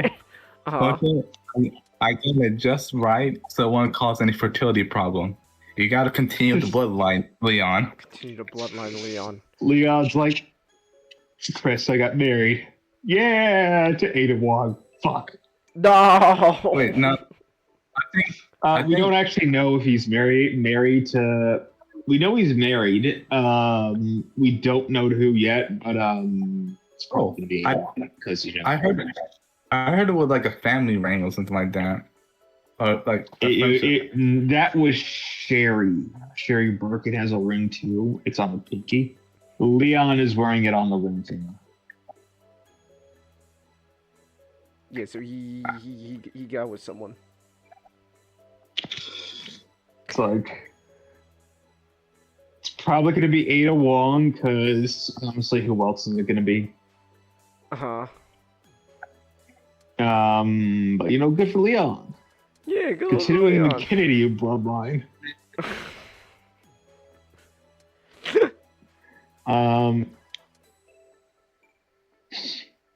But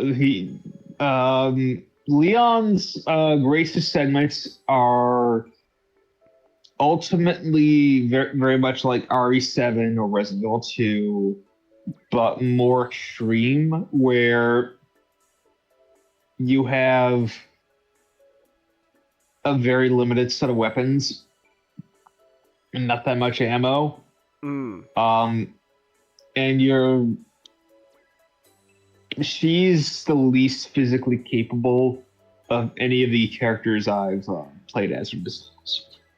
Aside from being like Sherry Birkin, actual child. Okay. But she does. But children don't count. So you're all about maneuvering and getting around zombies, and the zombies in Grace's Sentence have a lot of variety. There's ones that are sort of there's a version of the virus that leaves them with sort of a little bit of a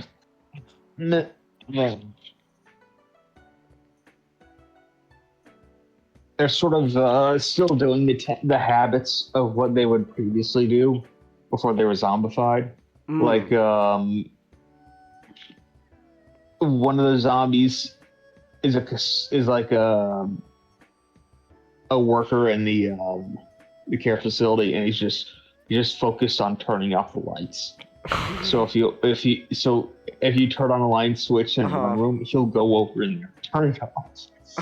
Okay. Like there's another that's a maid. Then you have a giant chef. You have like a singing zombie that can alert enemies to your position. There's another zombie has a giant saw and is blind. And so it's all cool. You got a lot of cool variety. Okay. Grace's segments. You also have a stalker foe that shows up occasionally. It's not like Mr. X where he's constantly there, but more like Jack Baker where he shows up occasionally. Oh, okay. Not he, but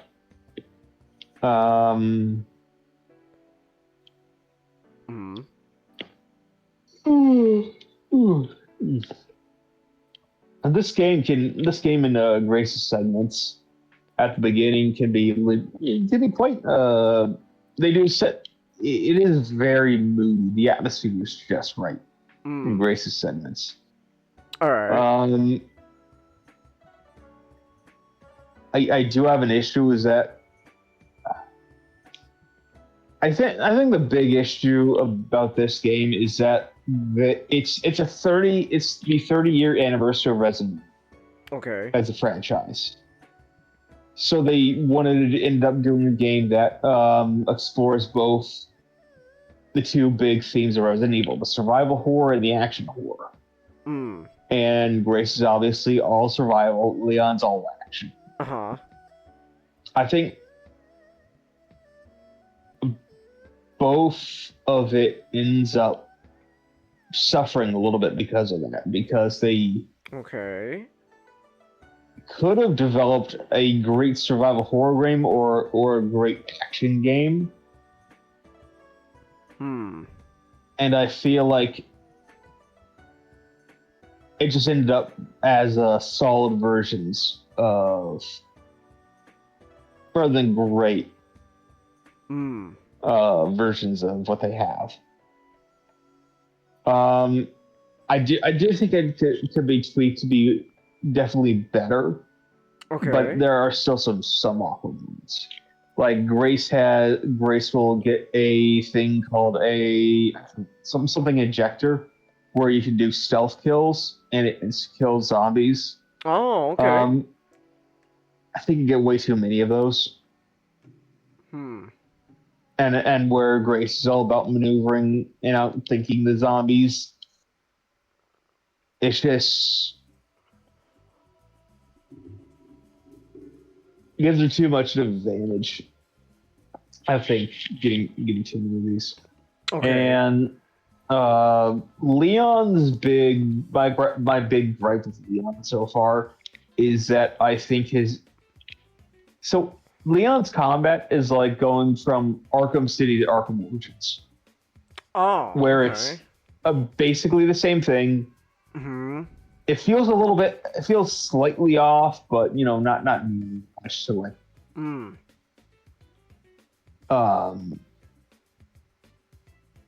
Hurt it in any way, but it does feel like it's slugging behind Resident Evil 4 a little bit, just slightly. But I think the enemies aren't nearly as good on the Leon segments as the Ganados were in Resident Evil 4. The Resident Evil 4 enemies were really good. So you go to Raccoon City in Leon's segment. The nuked out remains of Raccoon City, and the zombies there I just don't think are all that competitive with the Ganados. You have a few neat ones, like you have military zombies that will have like guns and grenades. Okay. And that's interesting to deal with. But like the zombies, it just feels like a downgrade dealing with Leon. Oh, all right. Going from Resident Evil 4. But the combat is basically the same with Leon. You get an axe that you're able to do with cool takedowns with,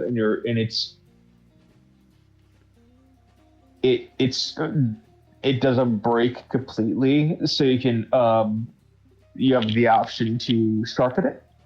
And it'll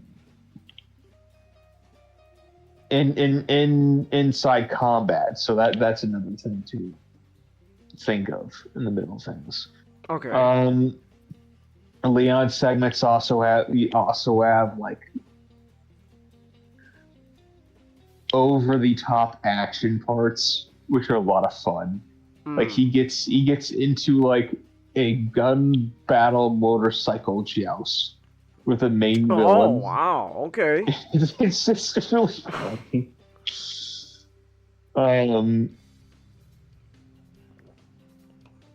But yeah, I don't think I think the Fallout, the nuked out city is an interesting environment for Resident Evil.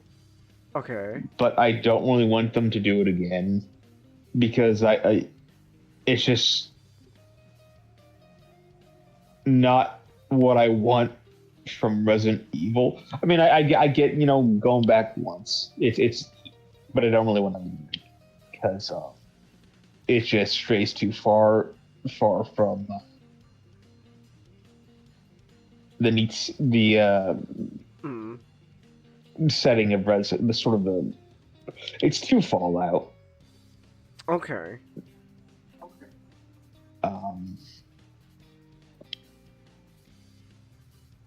But Resident Evil also, the stories I feel like is going to be a bit of a mess by the end of it. I already know a few things, and I'm like,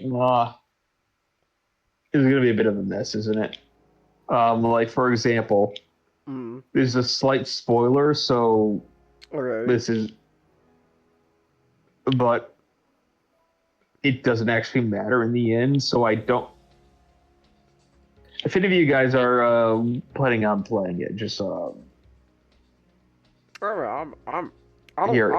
play the game eventually. I don't mind though. You just say it. yeah. But you have a clone of Albert Wesker. At least I think he's a clone. He looks badass in streaming background. I thought he was one of the Wesker children. Or that. They don't. I don't think they haven't said it yet. I don't think they actually mean so. Hold on. But whether he's a Wesker children or a clone, yeah. You know, he kind of reminds me of Wild. He looked like he belonged in Time Crisis. He kind of reminded me of Wild Dog. He got the coat over his shoulders, but not putting his sleeves through it, kind of drip going on. So he's got that. Yeah, it's sort of the coat as a cape. Yeah, he got. Thing. Yeah, he got the aura going on. Yeah, he has the tattoos, the slick back, the Weskers. He looks like what was it? He looks like a really cool Wesker skin in a video, but yeah, he has drip. But they kill him off. Oh, and damn. They do basically nothing with him, which is annoying because he looks really cool. And like a Wesker clone is like a great idea for a villain. You know, it's a clone, so they can always do more of them, I guess. But yeah, the big thing is that survivors of Raccoon City are getting like infected with something, and so that's sort of the big investigation. But I haven't finished the game yet, so well, I'll get there when I get there. But you're having a good time so far? Yeah. It's solid. I'm not sure if this is gonna be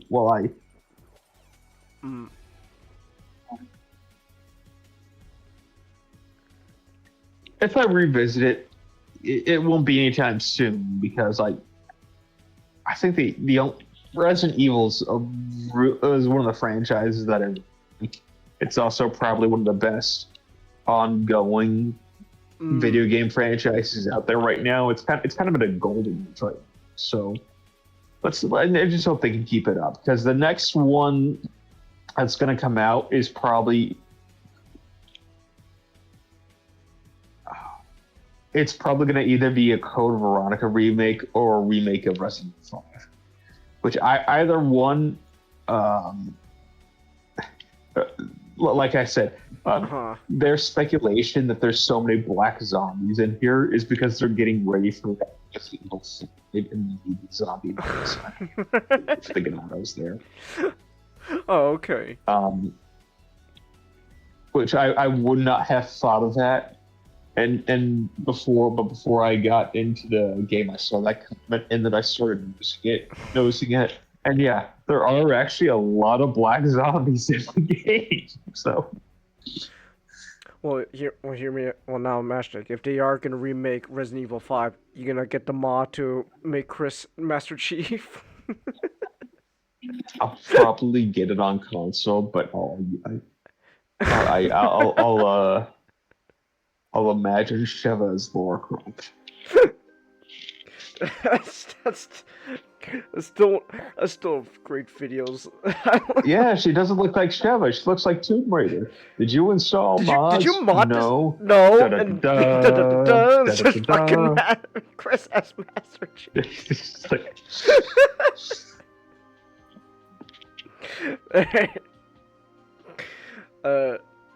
What was it? Oh, actually, okay. I do gotta ask though with this game. The giant spider. How long do I have to deal with that? It shows up for a boss fight and then it disappears. Okay. Because you kill it. Okay. All right. It's not that long. Okay. Because All right, if it's not that long, then I guess I'll deal with it. So. But, It's a single boss fight in the net. okay.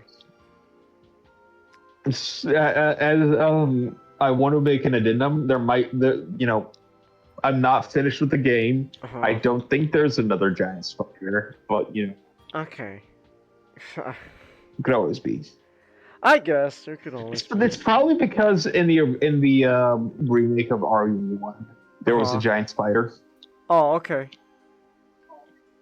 All right. Oh, that's fun. I love my giant spiders. Ooh. All right. I'll fucking deal with the spider when I get around to this game. But all right. Oh, overall, you got any other words you gotta say about Resident Evil 9 Requiem? I'm having a lot of fun. Yeah, a lot of fun. I think I'm probably gonna replay 4, the original, after this. All right. Alright. Oh, excuse me. Oh, that's a yawn. Oh boy. Alright. I also like Grace as a character. Like she has some charisma. Like like she kind of feels like a bit more of a playable acting friend. I like her better. Like compared to the other new protagonist, Ethan, I like her a lot better. Okay. Like Ethan, it's like my hand, my wife, my daughter. Well, he's a dedicated family guy, man. Yeah, I don't know. Like something is missing with Ethan that she has. Well, you don't like Ethan trying to keep those I don't good dislike old-fashioned him, values? but I feel like I don't know. It's something about Ethan that I can't quite put my finger on yet that harms him as a protagonist. He's just a family guy, man. You can't see You can't see his face? Ethan? Oh, I know what his face looks like. I know what Ethan looks like. But I'm just saying, Ethan, he's a family guy. Luckily he's a man who we can positively. Damn! I messed up the Family Guy theme song. Fuck. Luckily he's a man who positively can do all the things that make us laugh and cry. There we go. Ethan's a family guy.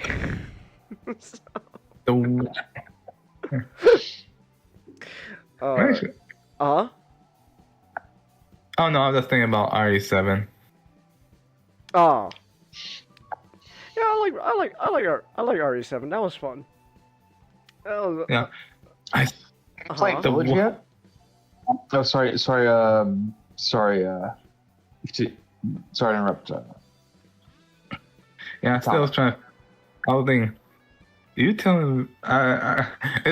It's at the beginning that sort of gets me. RE7. You go out in the middle of this swamp. You know your wife in trouble, and you didn't come armed. Well, there were guns in the house, so it's all good. It's all good at the end of the day, Comet. But hey, man, he's just that dedicated to keeping his family together. If his wife is gonna be, kidnapped by a bunch of weird ass, bunch of weird fungal monster things going on, then he's gonna go get his wife. Just saying, he's dedicated. He's a family guy. He's I'm just saying, man. Like, come on. Ethan Winters, more like Peter Winters, or I guess Ethan Griffin. Ethan Griffin's the main protagonist of Resident Evil 7 and 8. So I don't know. I don't know what I'm saying. Oh, what time is it, by the way? Let me check time. It is 9:35. Okay. All right then. We've been going now for about 2 hours. All right. Oh, and looks like everyone already went to sleep by now. Okay, that's cool. That's what people on YouTube are for. You know what was an interesting thing about Ethan that I would have liked. What? I think he was really just supposed to be like a private detective or something. Huh. Which would have Ethan lacks something all the other characters have. Like he's I don't know. I'll figure it out later. All right. Well, all right. What else is it? Oh yeah. Here's what I'm gonna do. We have been going now for a little over 2 hours, but I know we got like another 2 hours left in the stream, so I need to use the restroom and grab some more drinks. So that's what I'm gonna do. So I'm gonna take a little quick restroom break, and while I go take care of my business. So where's my little restroom break video? Here we go. We'll be right back. Now, just a quick reminder that you can support me through Stream Elements. It is completely optional, but your support allows me to keep making content such as buying new games and more. Nick, am I smart? No. Okay.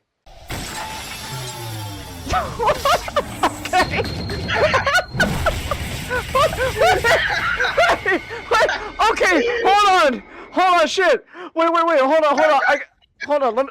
Let me go back. That I gotta actually show. Okay, that was actually legit really funny. Hold on. Oh, that's a great. Hold on. My God. Hold on. I'm going back. This we gotta actually show. This is actually legitimately a great joke. Hold on. Is that what you think? Hold on.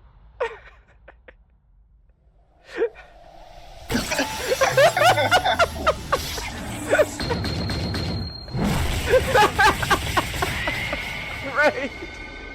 Oh my goodness. Con, do you think would be sad enough to use a chatbot to talk to? Do I have to say it? Do I have to say it, Chingus? You know who I would say. Sure, it's the comedy version, but it's pretty apt.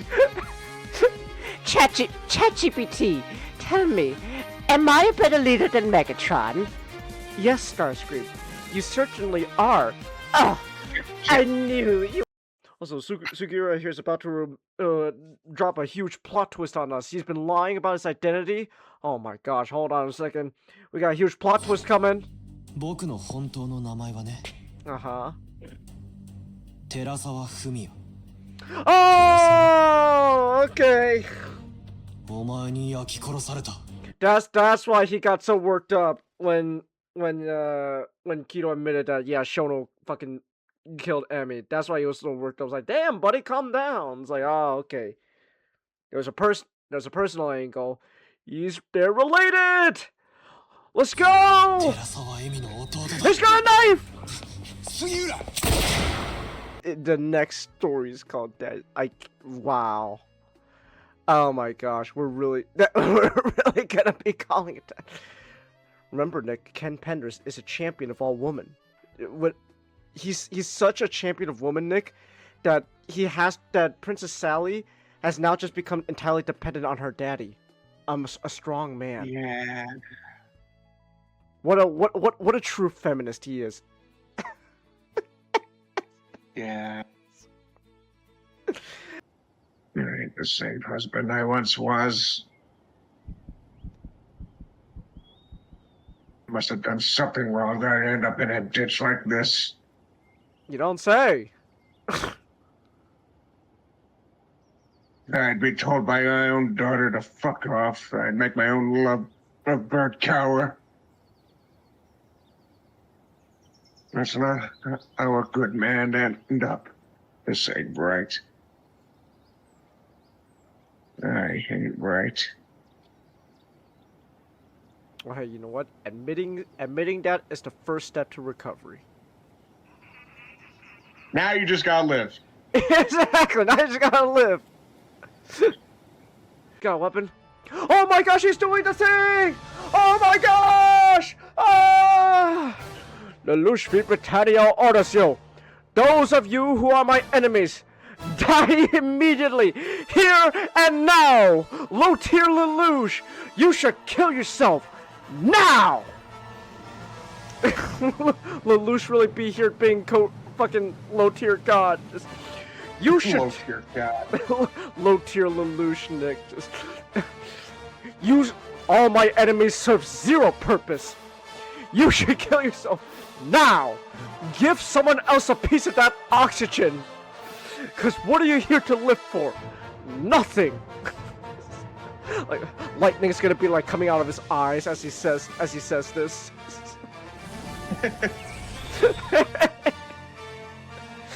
Oh my gosh. Oh, no, I hear him. He's crawling his way back up. Persistent, aren't we?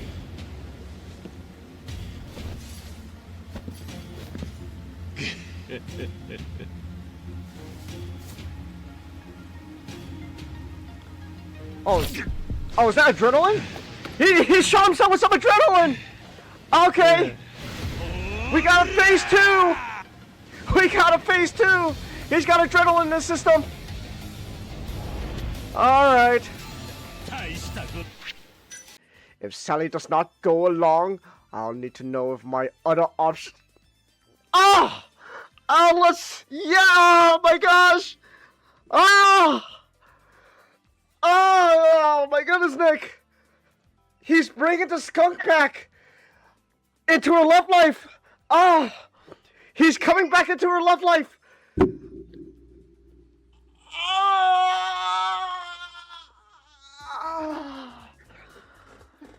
I hate this so much, man.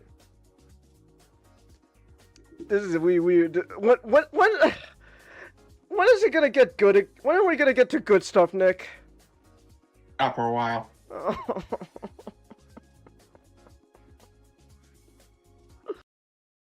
2.5 years later.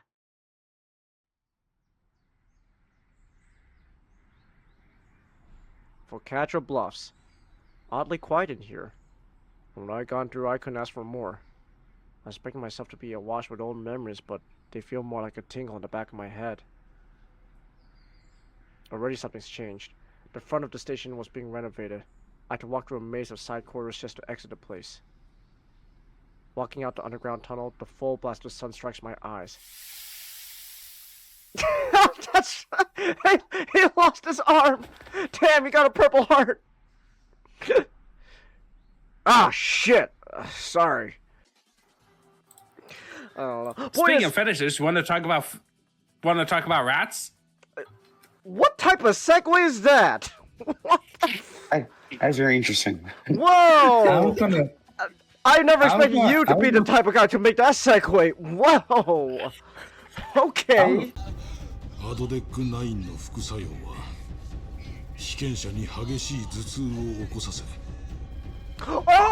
the eyes!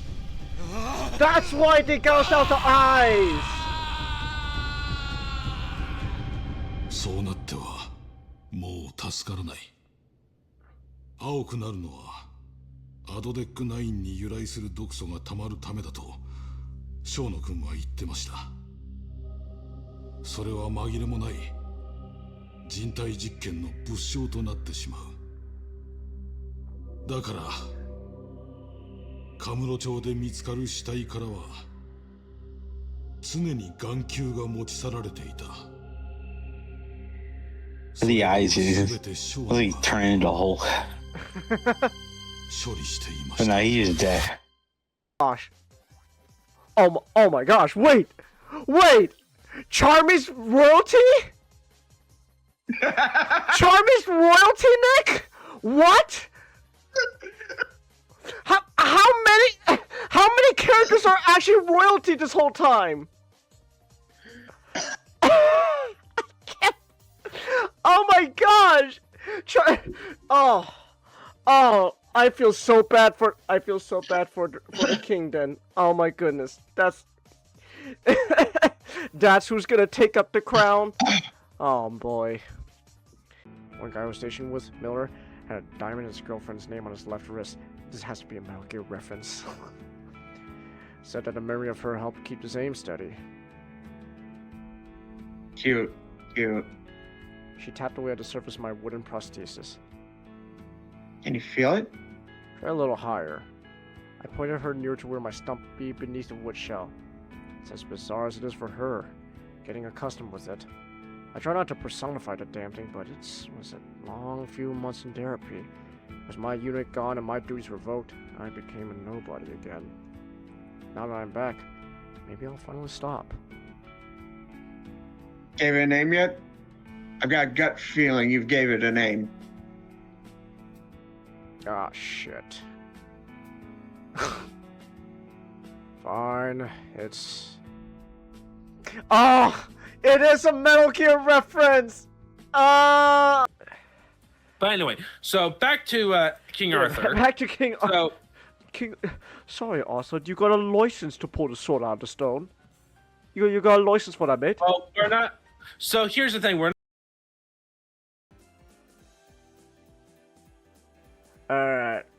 Hold on. I'm back. Oh, hey, Nick. Hey. Hey. Alright. Went to the restroom, got some drinks. I got a bowl of chips as well, so there's that too. Alright. So there we go. We should be good to go now. How you doing, by the way? Alright. That's cool. Love it. Alright. Let me just double check something real quick on my end. Because Discord is telling me that my connection to the internet is wonky. And that's no good if it is. Oh, I gotta check. Are we good? Like, Twitch is telling me things fine. OBS is telling me things seem fine. So I guess Discord is the only thing that's having some loosey-goosey connection issues at the moment. That's fun. I love when that happens. It's like, oh, you know what? You're gonna have some weak ass connection going on. That's great, Discord. I love it. That's very cool. Wow. Ooh, you want a better connection? Maybe you should, cough up your government ID. Just saying, mate.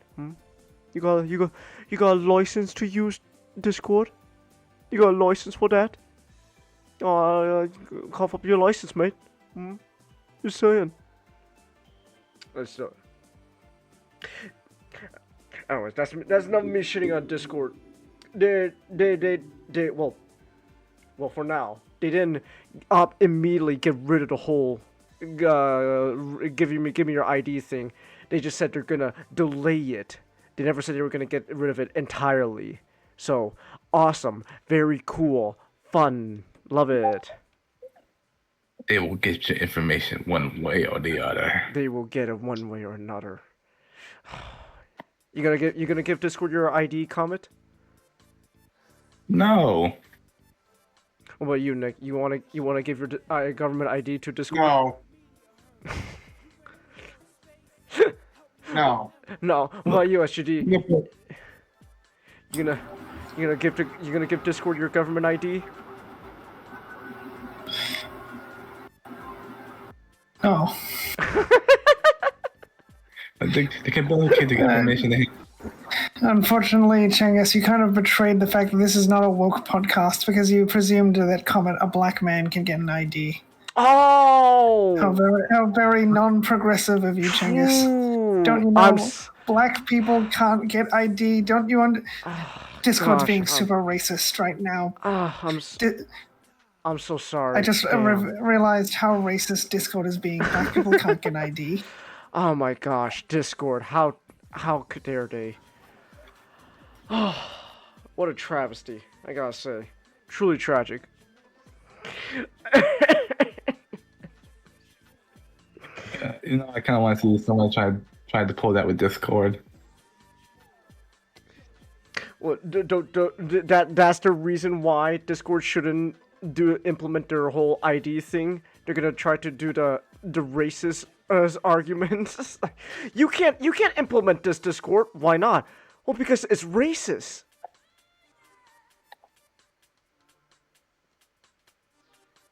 I mean, I like to see it. I like to see that happen. I definitely want to see them give it a shot. I don't know if it's gonna get them anywhere, but it'd be fun. It'd be really entertaining. I won't lie. It's like this guy's suing Discord for racism. I mean, I don't know if the lawsuit's gonna go anywhere, but hey, this is fun. I want to see where this goes. It could be interesting. Just saying, guys. It'd be a hell of a lawsuit to follow. So, but anyways, speaking of fun, well, I guess maybe fun or maybe not fun. I don't know. As SGD, are we back or what? Is this batch of episodes worth it? Well, episode 21 definitely gives the signs that we're on our way back. Okay. Alright. We start the climb back up from episode 20, but episode 9 continues the trend down. Okay. Well, let's get the worst episode of this batch out of the way. How they shit the bed this time? Well, episode 19 is Black Market Auction, and it was so bad, I kept telling myself, like, okay, this has to be this, and then the next episode came out and confirmed, like, no, that was not the case. Like, oh, so this episode just got worse. It was made worse retroactively by the next episode. So we opened to an explanation by Maki that Clay of the 5 Element Stars uses charity auctions as a front to cover up illegal auctions involving Digimon. Whoa. Also, the rumors say. I don't know why she's bringing up rumors when she's literally been hired to investigate said illegal auctions. Like the Ministry of Civil Protection asked her to ask Glowing Dawn to investigate the auctions. And we get a moment where they remind the audience what the 5 Element Stars are, because Gekomon likes to mishear things. And we have to do that way too often. Alright. But yeah, for some reason the Ministry asked Glowing Dawn to investigate through Maki. Okay. Which is really weird because Kyo is a former 5-star, so that's going to make things a lot more difficult for them. Because no doubt the World Union and individuals like the 5 Element Stars would know who Glowing Dawn are, and they do. Because Kyo is a former 5-star. But also Kawarazaki, the Ministry guy, who they were definitely setting up to be a bad guy up until this point, can't act publicly against an auction nobody knows about. Okay. What do you mean you can't act publicly? And then later at the end of the episode happens. But Kyo doesn't want in. Reina does because the reward is 1 million credits. Ooh. Because Reina likes money. Money. Yay. Reina just cares about money because she wants to be useful. No. She just likes... No. Like, she does a thing where her eyes turn into stars and she gets cat ears. It's like, I don't know what's up with that. Okay. Like a Neki Neko reference for some reason. Well now SGD, if they just fully lean into this and just make her Mr. Krabs, would that fix her character or no? I guess they do lean into her being Mr. Krabs. Okay. Yeah, but is she selling Tomoro's soul for like 69 cents? Not yet. Okay.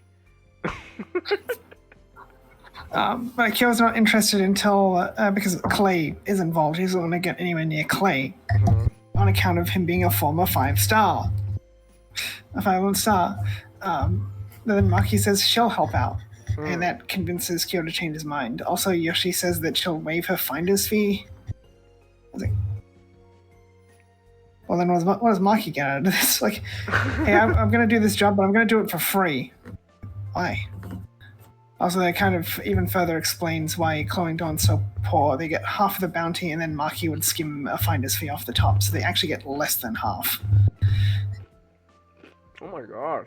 And then, of course, they go to the auction. The charity auction that's up front for the Digimon auction. Ooh. And Clay apparently made the most donations last year, like in the world. Like he made the most charity donations of anyone on the planet. Damn, he's super rich. Apparently so. Because Wow, like, it'd be a weird thing to right bring up then. if it's talking about his foundation. Like, well, of course you've done the most donations. It's your foundation, but like, I guess it's talking about he's the biggest philanthropist in the world. Wow. And I'm like, this whole thing just feels like a setup. Like, there's no logical reason Glowing Dawn should be involved at all. That would be the last cleaners you would want to send in. Because Tactics know who they are. Clay knows who they are. Yo is a former 5-star, and they are well known in the Bay Area. Like, it's established pretty early on. Second episode. Everyone in the Bay Area all the cleaners in the Bay Area know who Glowing Dawn are, and the Mushroom Gang were terrified. It's like the Ministry has to be setting them up to get in trouble with the World Union, right? Right? Aww. And it gets worse because Clay knows who Maki is. Like, because Maki's a top broker. Of course, Clay knows who Maki is. Maki is an information broker. She works with cleaners all the time, and they've also met before. Like, they know each other. It's like, oh, Maki's always been mysterious. Like, okay. And it's like Clay runs Tactics. Tactics have met Glowing Dawn. Glowing Dawn puts no effort into hiding their identities. They put in more effort trying to get into Shangri-La. Oh. And like, Glowing Dawn are literally just dressed up as waitstaff, but they're otherwise the same. Like, all the people in that building who you do not want to cross know who you are. What is even going on? And then Clay sees Glowing Dawn and tells Naito, like, hey, follow that lady, Maki, because she's a top information broker. Which, plot, because if Naito followed Glowing Dawn, there wouldn't be a story. Like, Naito literally sees Glowing Dawn and starts to follow them, and then Maki goes the opposite direction, and he has to follow her instead because of orders. But then Clay, and then Naito doesn't tell anyone. Glowing Dawn is in the building. He knows Glowing Dawn. He's seen Glowing Dawn face to face. They're pretty hard to mistake for anyone else.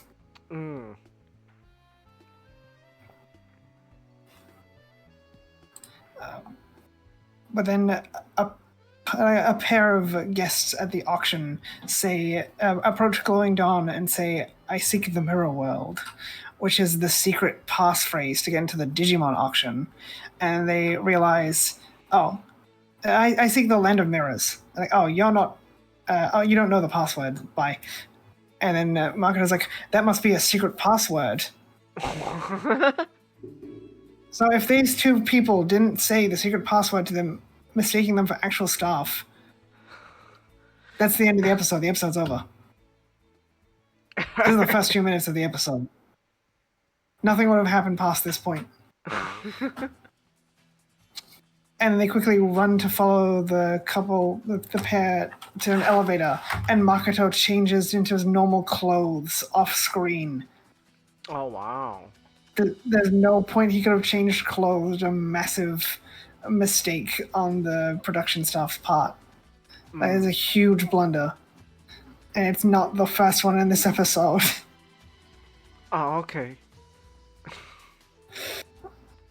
But they use the secret passphrase, I seek the land of mirrors, to one of the other staff who lets them into an elevator, which takes them down to a mirror world rift, where the masked buyer from episode 10 is handing out masks like her own by a Commandamon. So I think this confirms that the masked buyer, whose name is Izumi, is not Makoto's mother. which some people theorize. Like, I wasn't big on that theory when I watched it a second time. Like, maybe, and it seems like no. Like, I don't really like how the masked buyer Izumi is working for Clay. I kind of liked it just being being her own thing. Like, she could have been a villain for going on down the line, but no. It just makes the world feel smaller. Especially things like Hiromi did missions all over the world and just happened to end up in the city with Shangri-La and the 5 element stars and tactics. Like, of all the places you could have ended up, it just happened to be here. And it's like, oh, the masked buyer just happens to work for one of the 5 stars. Wow. Wow. And then we cut to black again. And Reina and Tomorrow have changed clothes. Despite not having any point at which they could have changed clothes. They also had nowhere to store their clothes, none of them, because the only bag they had all the 3 Digimon stuffed inside. Oh, okay. Hey, not.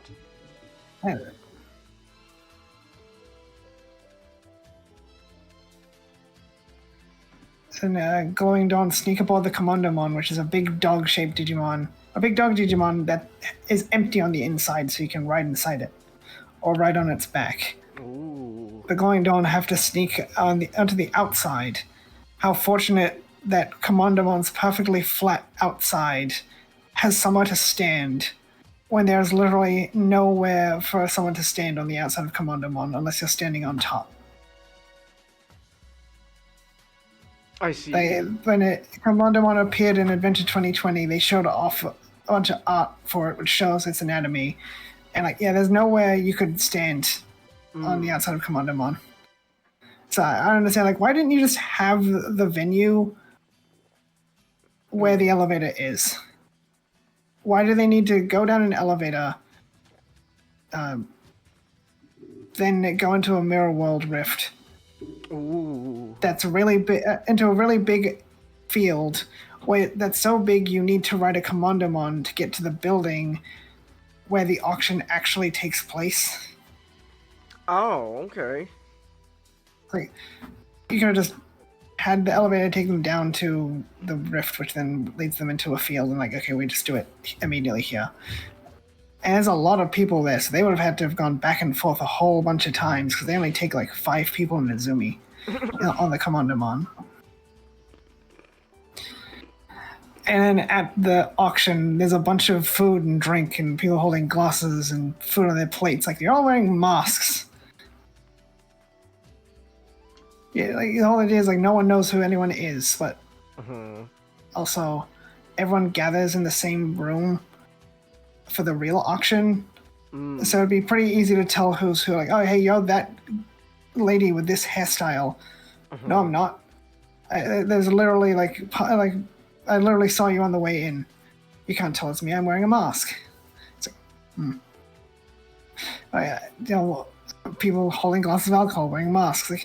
I guess the staff were giving their eyes a break this week. Just don't pay attention to anything on screen. And as we find out, the bomber and his bomber Nanimon from episode 13 makes his return. And the Tactics kidnapped him to sell him for money for the auction. Oh, well, that's really underwhelming. What nefarious purpose could they be kidnapping Digimon and humans for? They're just selling them. Oh, okay. Huh. That's significantly less interesting than a lot of other things they could have done, like experiments, turning the humans into e-pulse batteries. No, they're just selling them for money. Money. And it's what makes Bomber Nanimon so special? He's worth 1 million credits. I think it's 100,000 yen or something. That's not cheap. But also, Tactics Team 7 are running security for the auction, because of course they are. Because Tactics just keeps showing up everywhere. And they kind of lampshade this. Raito's like, why do you guys keep showing up everywhere? Like, lamp shading stuff doesn't make it better. But Makoto notes how Digimon need their supper owners. So selling Digimon is also human trafficking. Oh. Which, like, that's just... This is kind of just cartoonish levels of evil. Like, be like, oh, this is so evil. Like, this doesn't feel like tangible evil. Oh, okay. Like, I understand the notion of, like, okay, so the Digimon, they are thinking, feeling things, thinking and feeling. So it's like, this would account to be some abuse, but in the end of the day, they're also like code on computers. So this is more like NFT trading.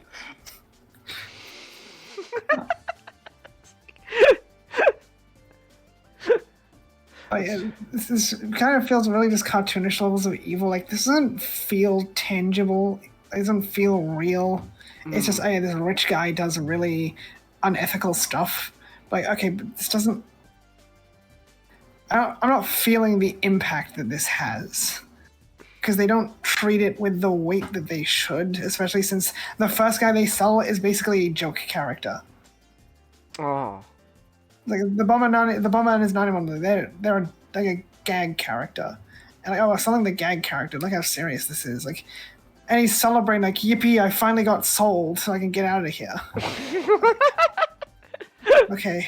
I was like, I don't need a girlfriend. Whoa. Someone please buy me. I got sold? Like a slave? Like an object? Whoa, that makes me so happy. Wow.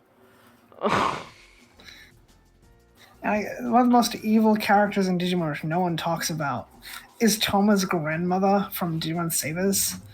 Because Toma's backstory is he's the bastard child of a man from a noble house of the Nornstein lineage. So, of course, his family's evil. They're German.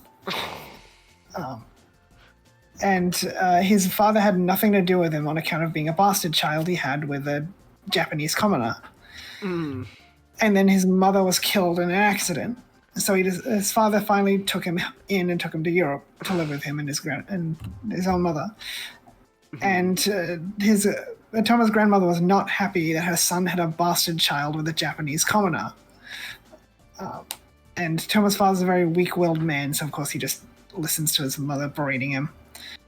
And then Toma's father has a daughter with another woman, who I presume died in childbirth. Because we never see or hear from her, and we get the scene where Ralena's being born. And the doctors come to the grandmother and say, like, there's complications with the birth. And she says, like, do what you can to save the baby. And Ralena's born, and she's not a healthy baby. So Toma's grandmother is basically like the bastard will have to do. She had her son have another child because someone has to carry on the Nornstein name. But then Ralena was not a healthy child. It's like, okay, we'll have to go with the bastard child. At least he's healthy. I see. Like, wow, like what an awful, awful woman. And like, this is actually the kind of horrible things real life people put up with. Like, my grandmother was a horrible woman. And my grandfather was a war vet from World War II. So when he came home, he was not well adjusted. But she made him. She was never a good person. Even before that, like she had him, and she cut off all his family and her own family. Damn. She lived to the ripe old age of 92. Whoa, 92. That's. They made cigarettes different back then, I guess. I mean, everyone back then just hated more, and it just made them live longer until they forgot what they hated. Look, yeah, spite was probably keeping that woman alive. Like, sorry to hear about your grandmother and all that, but like, gotta say, 92. No, that's don't apologize, Point I got is, chance of telling you how horrible she is. look, no, I'm saying, sorry that you had to deal with that, but gotta I say, didn't have to deal with it. I didn't. Oh, okay. What I did have to deal with was my mother comparing me to her when I tell her I'm too traumatized to be in the same room as my sister. Wow. That's how I know what my grandmother did, because my mom would make comparisons to me and her, and then deny that they were comparisons. She was just bringing up what she did. Like, it's not a comparison. It's just, you hate your sister. She was horrible to her family. Even though I have never told anyone that I hate my sister. That's something my mother invented. Well, now, hold on. Now, you see, SGD, maybe being compared to your grandmother is not a total bad thing, because maybe your mom's saying you're gonna also live up to 92. Maybe. It's like, Toma's grandmother is like, yeah, people are actually like this. But then the whole Digimon human trafficking thing is like, you're just trying to make this guy evil, but you're not giving us an excuse, a proper reason to hate him. Because especially since like Clay's hands are not on this. Clay's just watching from the background on his computer in his fancy office. Oh. With his bonsai tree. But then what's weird about them saying they need the supper owners is we know that's not true. Because they're introduced to a bunch of Digimon. Wild Digimon don't have owners. Mm-hmm. They just attack people for their e-pulse. And like, even Pandamon can get e-pulse from people without cold hardening them. And all the Digimon in Rinso don't even have Suppotamas. They just get fed regularly. You don't need an owner. You just need like Kirotmon was fed Haruko's e-pulse.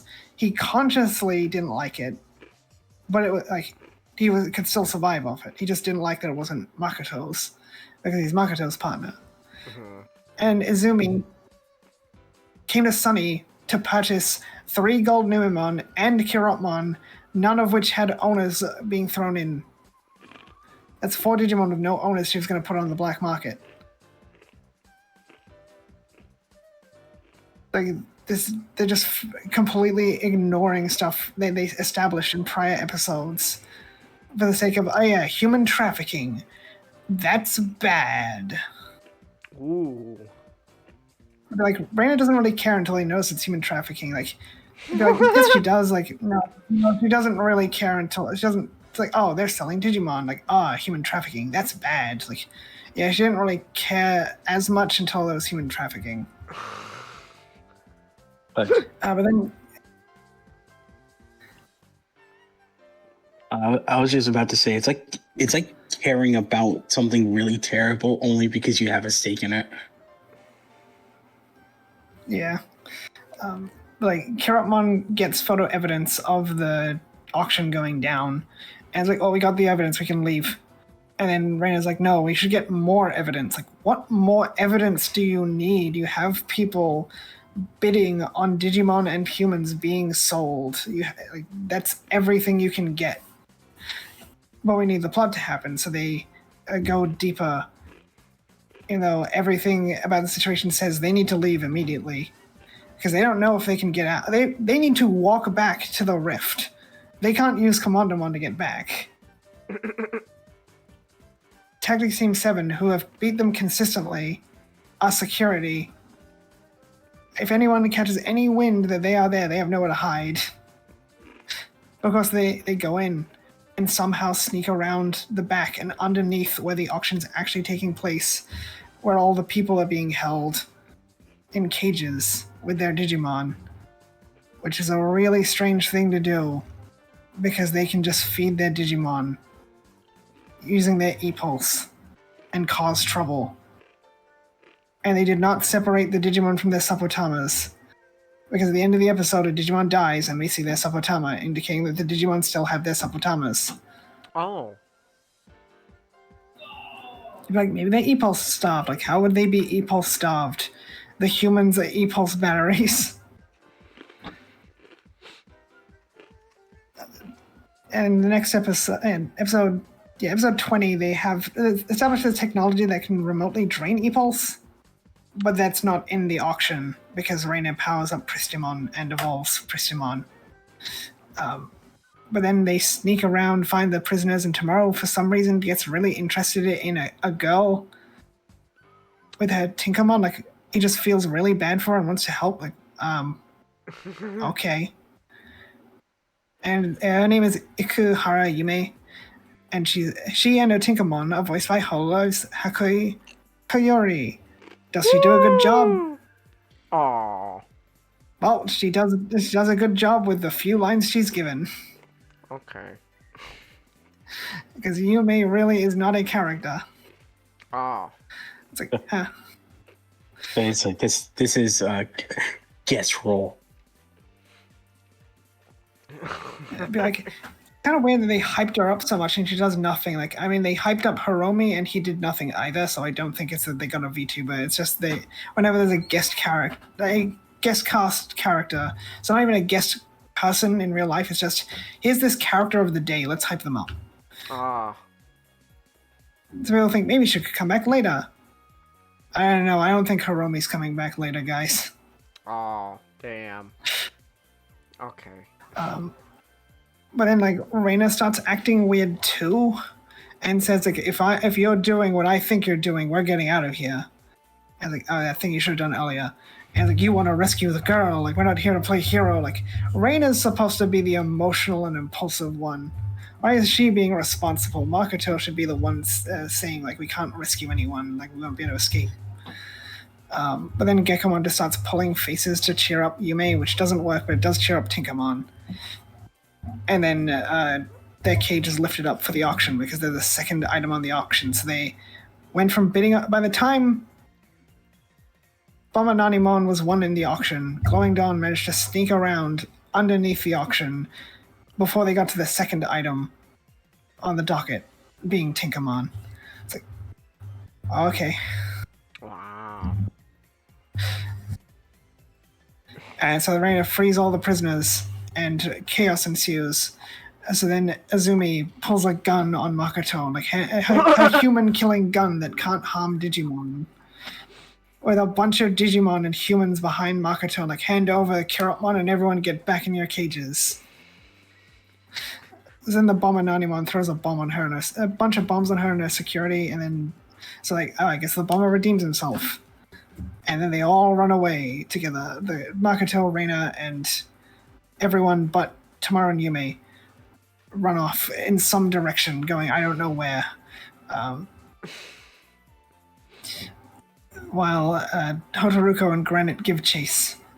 That's weird, like, Izumi wanted Kirotmon, like, don't you need Kirotmon and Makoto?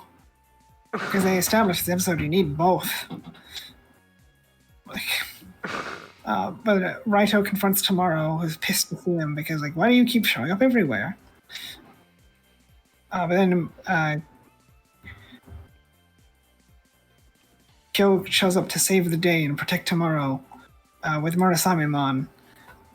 And Raito wants to prove that he is better than Tomorrow, which really is not built up. Like in the last episode, Tomorrow almost beat him if Ludamon didn't save the day. But it really should have been kind of a situation like the Royal Knights arc for Frontier, where Tactics keeps beating them, but they keep inching closer and closer and closer to beating Tactics.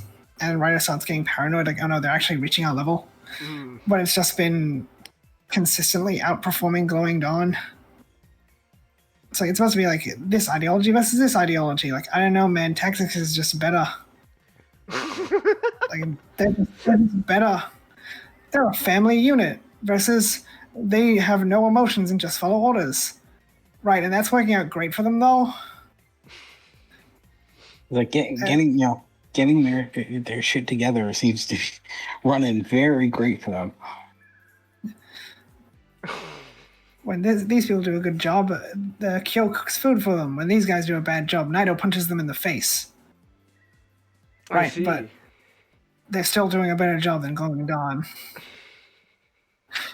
So then Raito quickly evolves Ramphomon into his perfect level as Daramon, Like, I was not expecting Ramphomon to evolve, especially not this soon. Mm. And especially not even like he evolved even before tomorrow. And Ramphomon's like, it's not time for me to evolve yet. But then Raito's like, I don't care. And Ramphomon's like, I trust you. Oh, okay. And so he evolves so he evolves into Asdaramon, and Asdaramon goes berserk because of Raito's own black emotion. Like Asdaramon looks pretty cool.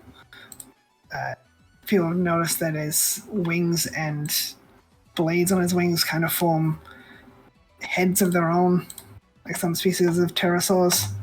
Oh. So I guess there's also like Ramphomon, not as designed by Kenji Watanabe, we can infer, but so definitely evidence like Digimon's in good hands. Mm.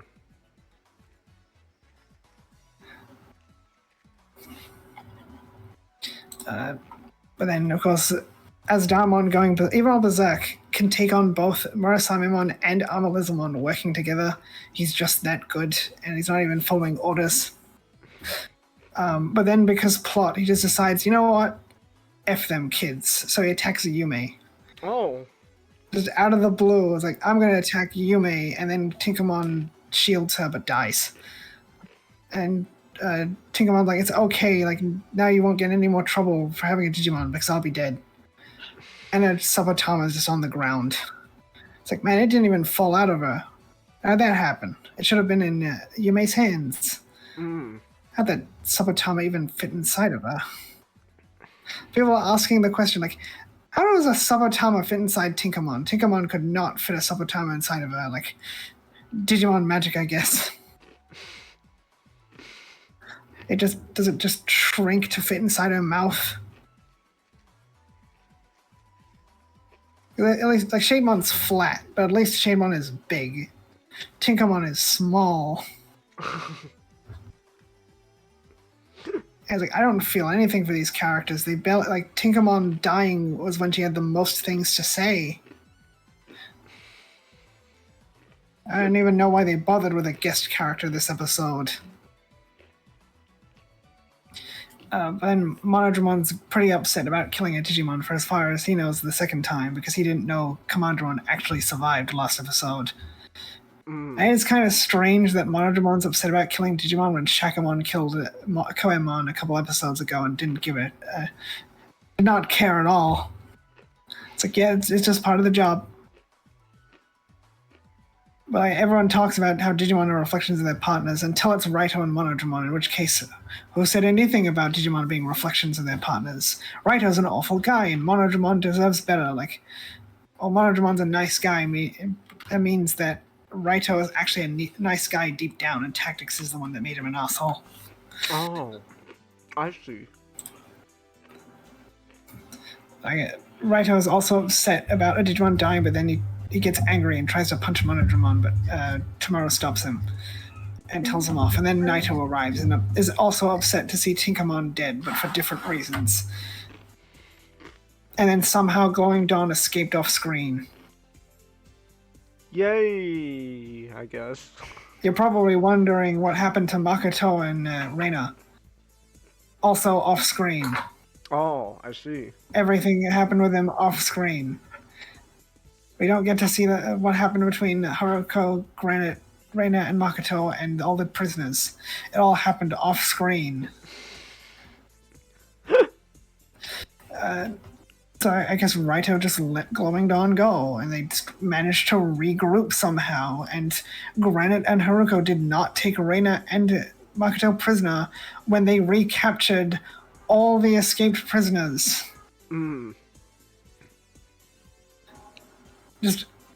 They were all recaptured, all of them. Good job, guys. You really saved the day there. What happened to Yume? I don't know. Who cares? Like, shouldn't you be working on getting that girl back to her family? That she's not an adult. She probably has parents who are worried about her. Unless they disowned her for being bountied.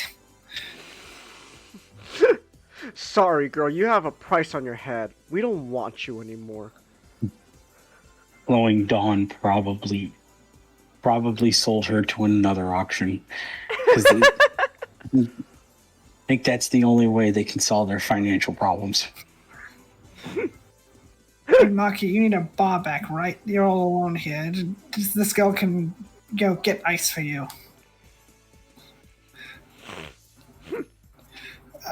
Like, yeah, it's just really quickly wrapped up. Just no explanation of anything. Wow. Good. Yeah. After like Yeah. Naito arrives, it cuts to black, and then we cut to Naito beating the crap out of Raito while he's tied to a chair, but Raito's taking it like a champ. It's like, man, this guy is unfortunate. Raito's unfortunately the best character in this show. he's an asshole though. Like, you can enjoy characters who are assholes. It's like Cartman and Cotton Hill. They are horrible people, but they're fun to watch. They have stuff going for them. Unlike Jax. Man, talking about this has not aged well regarding recent events involving Gooseworks. Oh. A terrible show having a terrible fan base. Who could have seen this coming? Oh, damn, you don't like Amazing Digital Circus?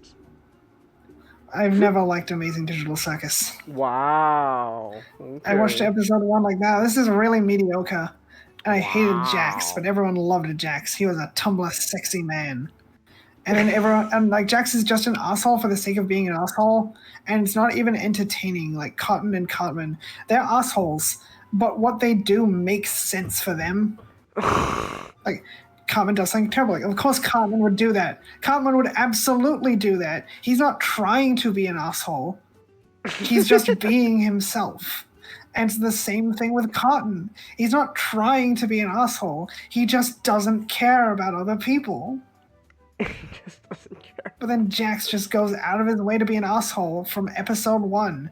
And then several episodes later, people realized, oh my god, this guy just goes out of his way to be an asshole for the sake of being an asshole. Like, I was saying that for several episodes. And now people are sending Gooseworks freaking death threats because she said Jax is a main character. I mean, I think people watch things more. I hate the fucking term. Yeah. But I'm not gonna use the term. But I'm just gonna say I don't think people understand what they watch. Nah. But the thing about Jax is, like, Jax actually is, like, the best in the latest episode they did, but that's the episode that made everyone hate him. Like, this is when he's his most interesting, because he's actually doing things and he actually has a reason for doing something now. Like, yeah, he did something terrible, but he had motivation for once. But now everyone hates him. Like, people just don't like it when characters have reasons to do what they do. People are like, oh, Raito's so bad he did the Nazi excuse, just following orders. I was like, well, yeah. You're okay with human trafficking? No, I'm just following orders. Raito didn't say human trafficking is okay, he just said he's following orders. People don't like character development, or like character, like just character scenes. A character should always state clearly that they are against something or they're for something before they engage in an action, apparently. Anyway, Raito's being beaten up in a chair, and I don't know how. I just had a beer fight! Thank you.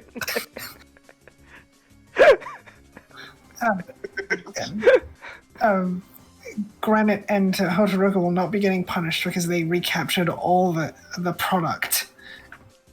But then Raito's going to continue to getting beaten because that Tinkermon was worth a lot of money. Damn. And then, Kyo is happy everyone's okay. Except Tinkamon, I guess. Tinkamon died, and Tomorrow feels really bad about that. Kyo's not going to bring that up, though. What happened to Yume? And they turn on the TV, which they never watch TV during dinner. What's going on? Just in time to tune in that the Digimon auction was covered up as a drug deal. So the Ministry of Civil Protection busted a drug deal going on right under Clay's nose that he had no knowledge of. I see. And then somehow Maki and Kawarazaki caught Izumi for trading illegally trading Digimon. Like they just grabbed her. They just grabbed her. Somehow they got into where the auction was, like the auction rift was, and they just grabbed her. Like, you're under arrest. Like, you have no evidence. Carrotmon had all the evidence. Like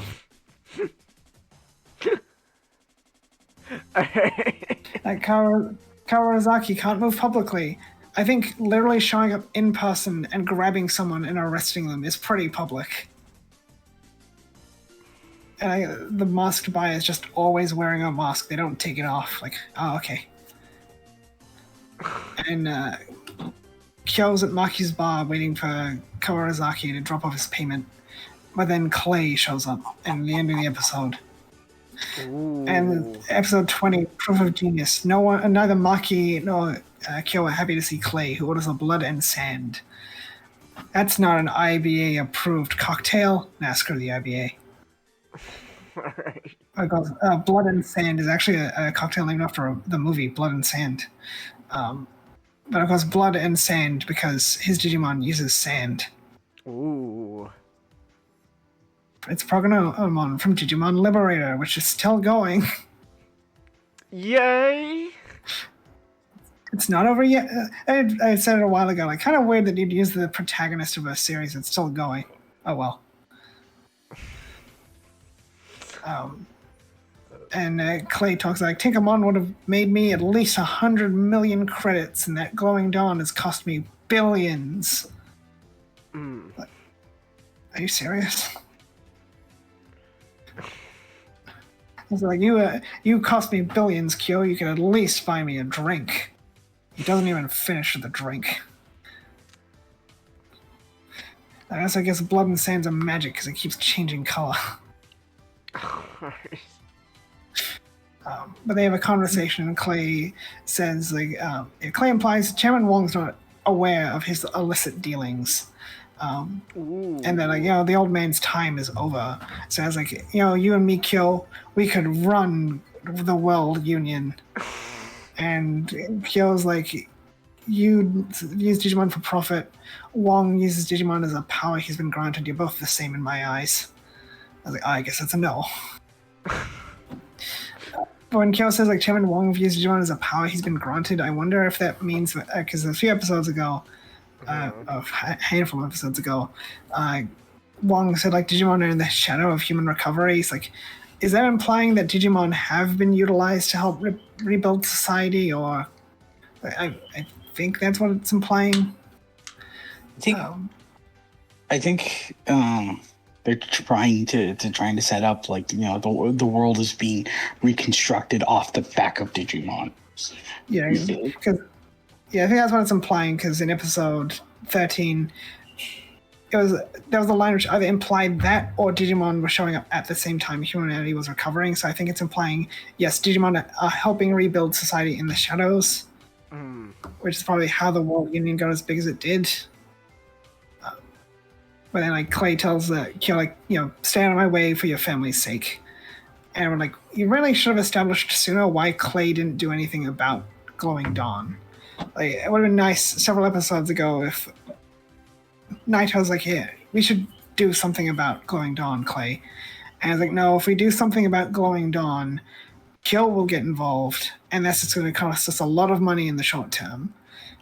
And they could have used that to establish why Tactics keeps showing up. It's like, we can't go after Glowing Dawn directly, but we can make their lives a living hell. So when Tactics isn't doing jumps for me, I want them doing every bounty they can in the Bay Area, which would explain like things like why they were going after the same bounty in episode 17. Like, well, they're under orders to take bounties to screw with Glowing Dawn. It's like that would have helped out with things. But instead, it's just Clay let them run amok. And now that you've really caused me a whole massive bunch of problems, now I'm gonna let you know I'm not happy. But then Kawarazaki finally delivers the money, but also notes how Izumi was cold-hearted. Man, that ministry has got a lot of leaks. Yeah, the whole leak within the ministry was a plot point all the way back in episode 4 through 6.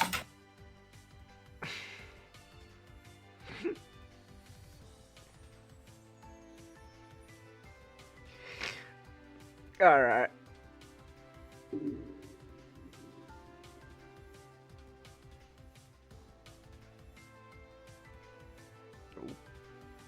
Oh, hold on. Something's going on. We gotta wait for SGD. Hold on a bit. Let's give him a minute. He probably got preoccupied.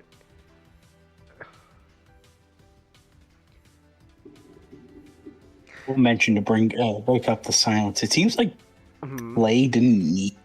Seems like Clay's whole operation was going to break down regardless of Glowing Dawn. Was there or not? Because he doesn't seem subtle. He doesn't really seem like he's subtle with most of his dealings. I don't know what to tell you, Clay. I think this whole operation was gonna go kaput one way or another. This entire the show kind of, I feel like it kind of treats Clay like he's like Gus Fring, but Mom wanted to interrupt me for something. Okay. Yeah, the leak was a thing in episode 4 through 6. Like, the ministry's corrupt, I guess. Except for Kawarazaki, who is not a bad guy anymore, I guess. Okay. Furry Family Establishment is a bad guy. He's not a guy you should trust. The whole him implying he covered up the Hayamon situation, working with the World Union. Like, no, he's not working with the World Union, even though the World Union is technically in charge of the ministry, but it's a mess. Real quick, can I just say, is your cat okay? Because I hear they're going crazy, man. He's a very annoying cat. All right. Annoying with love, or annoying that you have the last straw. Last straw. Oh, okay. He's not a very affectionate cat. Unless he's affectionate and is being noisy. Oh, okay. Alright. He likes attention, but not the kind of, yes, give me pats attention. It's all eyes on me, please. Oh. I was like, what do you want? I want your eyes on me. You want food? Eyes on me. I see. Okay. Got freaking dumped on us by a kid from my mom's work. She abandoned the cat knowing my mom would find it. And now we're stuck with him. We have been for a while. Okay.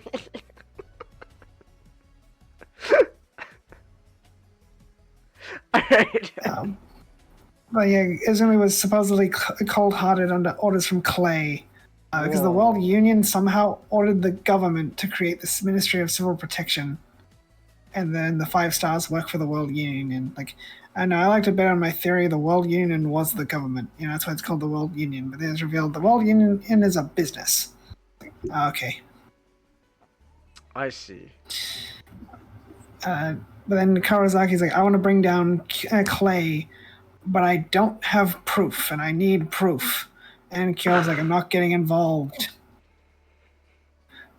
I told you last time, old man. But then we finally see Asuka again for the first time in a long time. Oh my gosh, the brother! That's right! What's he up to? Is he I mean, is he Still better? comatose. Well, I mean, does he at least He's look a little better? He's cold-hearted. No, he's cold-hearted. He's not gonna get better. Well, I mean, Cold heart victims don't get better, Cengiz. No, but like they can at least clean the body and all that. Make sure he doesn't stink the room up. Put a little makeup on him. Cengiz, I don't know if you've ever been around someone who's like lost their soul and their will to live, but they're not very proactive people. Well, that's what the nurses at the hospital are for, to make sure at least they're not stinking up the room with their bodies. They remembered Asuka exists. And now if only they remembered that Knight Kirotmon is supposed to be better than Kirotmon. Oh, I see. But Gekomon doesn't remember his encounter with Flamon, because Tomorrow's like, remember you got turned into a baby? And he thinks we can barely handle Raito, let alone a 5-star Flamon. But then also Gokumon is standing outside the hospital. He's just on the building across from Asuka's room. Whoa! Perfectly tall enough for Tomorrow to see him holding Hayamon Scar's Sabatama. So Tomorrow rushes out to go and confront him, and they bump into Hitomi. Hitomi's back. Whoa! Yippee! Yay! I'm actually glad to see Hitomi. I like Hitomi. Maybe she'll get a Digimon. Probably not, but I hope she keeps showing up anyway. But then Hitomi's there for a checkup, which I guess because she's a cold heart survivor. Uh-huh. The only cold heart survivor that anyone knows of.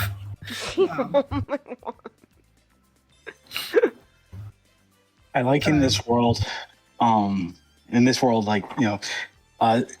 getting through a cold heart doesn't seem like it's a big deal. Yeah, it's like, oh man, you're a medical discovery. Nah, it's Tuesday. It's like the ministry covered it up. Oh, the ministry covered things up, like gaslighting it, like monsters. Now you're just hallucinating from low e-pulse. But then she, for some reason, follows Tomorrow all the way up to the roof of the building Gokumon was on. Oh, okay. It's I guess that makes sense because Hitomi is aware of Digimon stuff at this point. It's if Tomorrow's rushing after something, it's probably important. Uh-huh. And so she witnesses Gokumon kidnapping Tomorrow, and Gokumon splits his staff in half and shoots it like a pair of guns, and that's pretty cool. Oh, alright. Which is apparently something he can do in Digimon New Century, which is a Chinese mobile game, so I've never played it. They're this is first depicted. It's first done in this. No, it's first depicted. It would have been something Gokumon could always do. There's a lot of Digimon information that isn't available to the public. An artist talked about drawing Ophanomon. When I was drawing Ophanomon, they gave me a bunch of things for her face.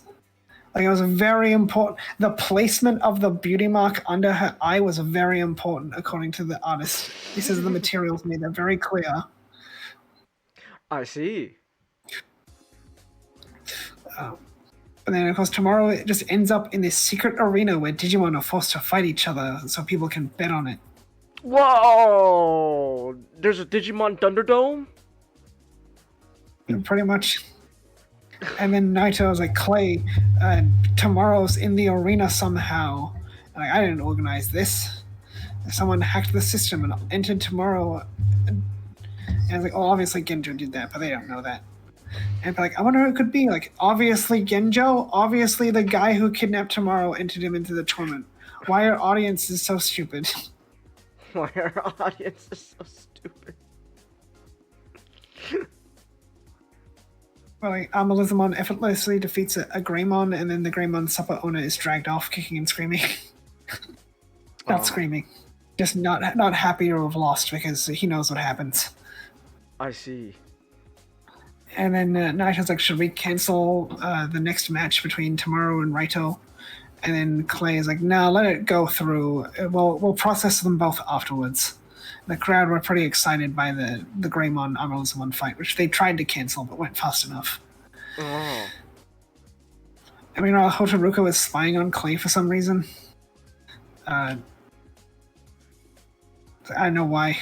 It's like, why are you doing that? I guess she noticed Raito went missing and like, oh, you know what? Maybe Hotaruka does care about other people, I guess. Maybe. But then Monodramon is explaining the situation to Tomorrow because Raito doesn't want to talk. It's like, we got kicked out of Tactics because Tinkamon got deleted. So Raito wants to fight his way to the top and then earn his place back into Tactics, basically just to stick it to Naito. I'll get back into Tactics and then Naito will have to call me a genius. Whoa! Like, somehow Hitomi found Glowing Dawn or Yoshi, and it's like, Tomorrow got kidnapped. Like, so I don't think she met any other members of Glowing Dawn. Like, she might have seen Makoto and Reina, but I don't think she ever got Tomorrow's address. Like, maybe she did it off screen. It's like, hey, where are you going? Let me know where you live. So it's not really something to complain about. Like, some people are complaining, like, how did she know? Like, I don't think it's that unreasonable that she would be able to find out before the episode. But then Karazaki shows up, and like we have a lead on Tomorrow's location. The Jewel Thief from episode 16 somehow knew about the arena. Oh, like, okay. The Musmon Jewel Thief. Like, I see. Sure. What a weird connection. Like I said, Clay didn't need Golden. Like, Golden Dawn didn't need to be there for Clay's operations to fall apart. But then he confessed for some reason, like, and that somehow helped them locate Clay's arena. But like, Clay's arena is in the mirror world, and you need a special key to access this mirror world, maybe, but they don't because Kyo gets in just fine. And they realize the arena where you bet on Digimon is Clay's main business. So you know this.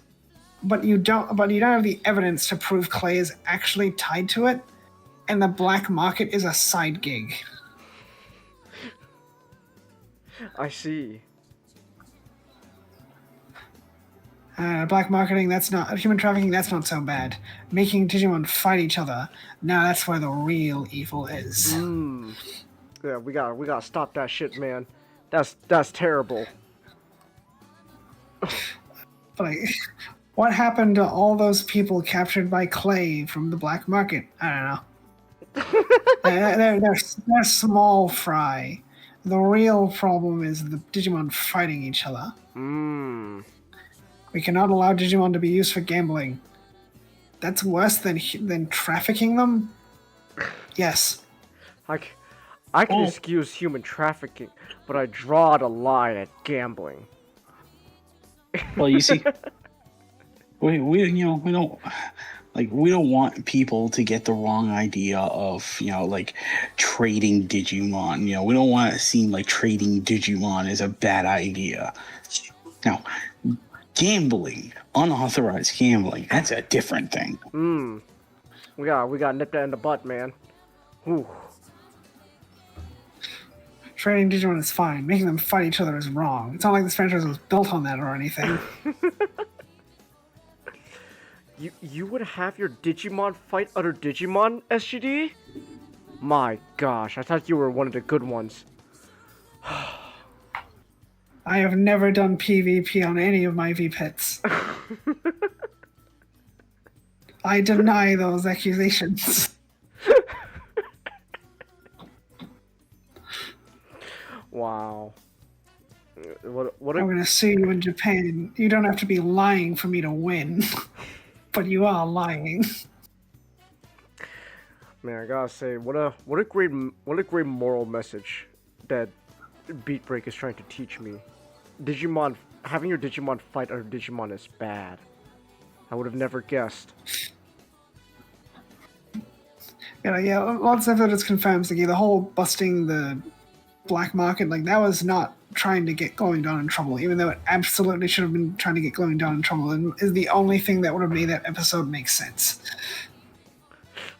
But then we get to Raito, and Raito's thinking about how he's a genius. He has always been a genius since he was a child. He could mimic anything he sees.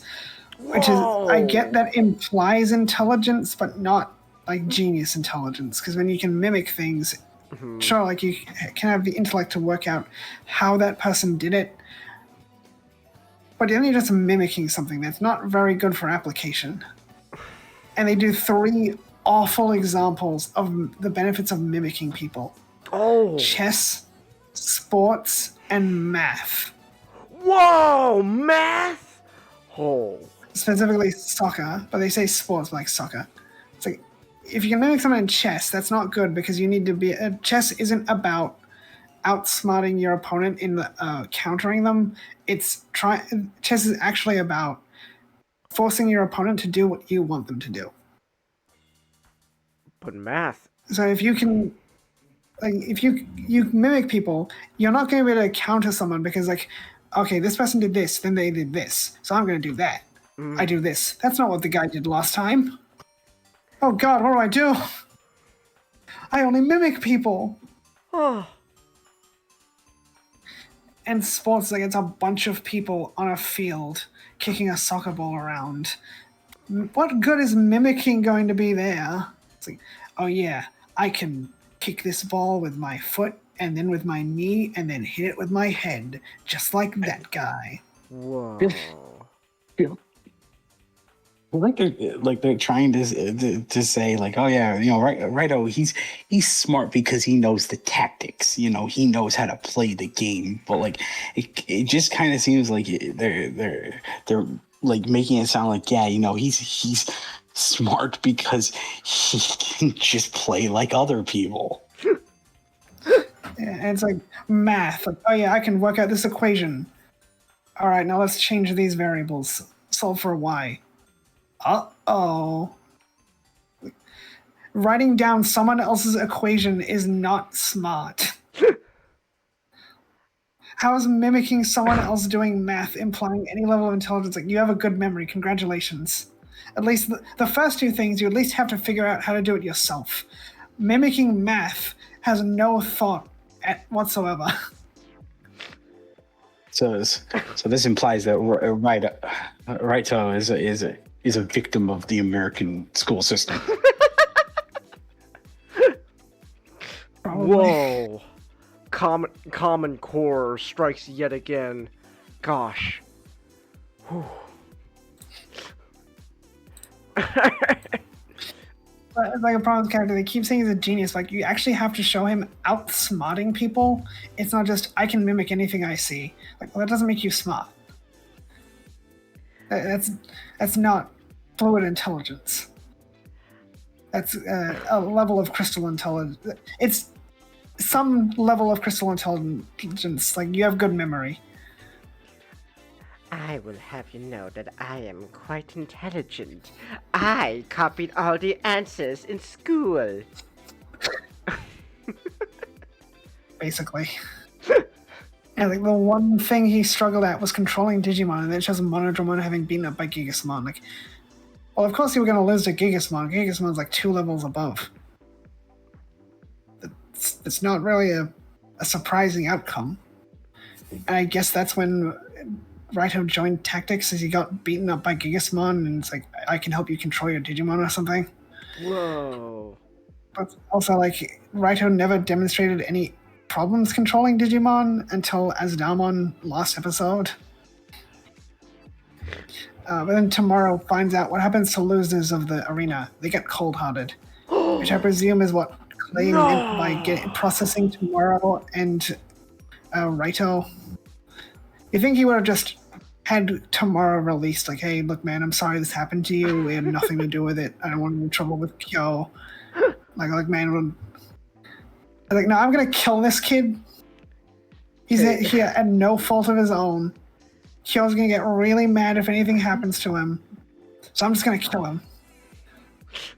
Sorry, kid. You weren't supposed to know about this underground on Thunderdome going on with Digimon. I'm gonna kill you. Like, cold-hearting the losers is so dumb, but like, if you need a new every fight you lose a fighter. Like, you do a proper tournament, you're gonna be left with literally one person. How are you supposed to? How is this your main business? Like, like Coliseums in real life did death matches because they were special. Like, like to the death was a special occasion. It didn't happen all the time. Damn. Like, I guess that Greymon that could turn into a Bodemon got deleted or something. Oh, no one talks about poor Bodemon. Oh man. I also noticed, as with the auction, none of the security at the arena either have Digimon. It's just a bunch of people with sticks. It's like, oh yeah, a baton is going to do great against a Digimon. Guns can't hurt those things.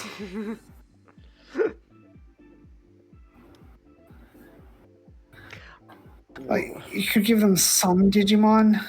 Like, surely you'd be able to hire cleaners to do some questionable jobs.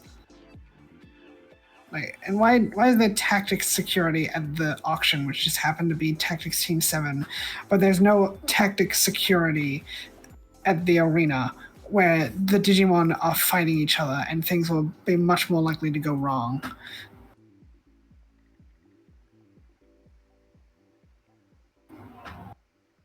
And like we saw in an early episode, there's a bunch of people training for tactics. Like, there should be a lot of people in tactics. Oh, excuse me. Oh, excuse me. But then we see things like Monodramon is wholeheartedly devoted to helping Raito prove that he's a genius, but Tomorrow doesn't want to fight. And Kyo's like, okay, fine, we'll go and help Tomorrow. Okay, I guess. I will get involved with Clay's operation, but only for Tomorrow's sake. It's like, Kyo probably should have been really worried about Tomorrow and not just sitting there drinking, waiting for something to happen. Like, Makoto and Tomorrow could do less for Reina when she was stuck on that mountain, but they showed more proactivity. It's like, well, we have no idea where she is and we have no idea where to start looking. Let's go. Sure, like, we know where Tomorrow is, we just don't know where to find him. Sip. But somehow Raito's aware that Asuka's got cold-hearted, like, huh. Okay. Sure. I don't think that was brought up in the Scorpiomon episode. So, like, how does Raito know about that? Maybe he's just that smart. He's so smart. Yeah. He's able to figure things out. Yeah. No, Chengiz, he's not that kind of smart. Someone has to mention that Asuka was cold-hearted. Like, yes, I can mimic them saying that Asuka was cold-hearted. I'm a genius. My brother was cold-hearted. I can do that too. My brother was cold-hearted. Raito is kind of shaken when Asuka Tomorrow tells him that the losers get cold-hearted, but he still wants to win. And he tells him, like, as Damon's hurting emotionally. Emotionally, ooh. Because he goes berserk again, but then as Damon can attack Raito, he gains control of himself, and it's like, I will help you prove that you are a genius, Raito. And a big fight ensues, and they play Resonance again. Like, well, I guess Resonance is our insert song, because we've had Edge of the Limit played once in 21 episodes. Wow. Maybe they'll play it for episode 24. Here's hoping. I'll get Armor Lizamon's evolution in episode 24, and that'll be the second time they play Edge of the Limit. But then Armor Lizamon manages to overcome Asdarmon, and Raito realizes it's because their emotions are in sync, like a Digimon Ghost game. and that's what's granting them so much power. And he's all like, "Oh my Tachiwa Hontoni Digimon Ghosto Game Des. You guys really are a Digimon Ghost game." No, he doesn't say that.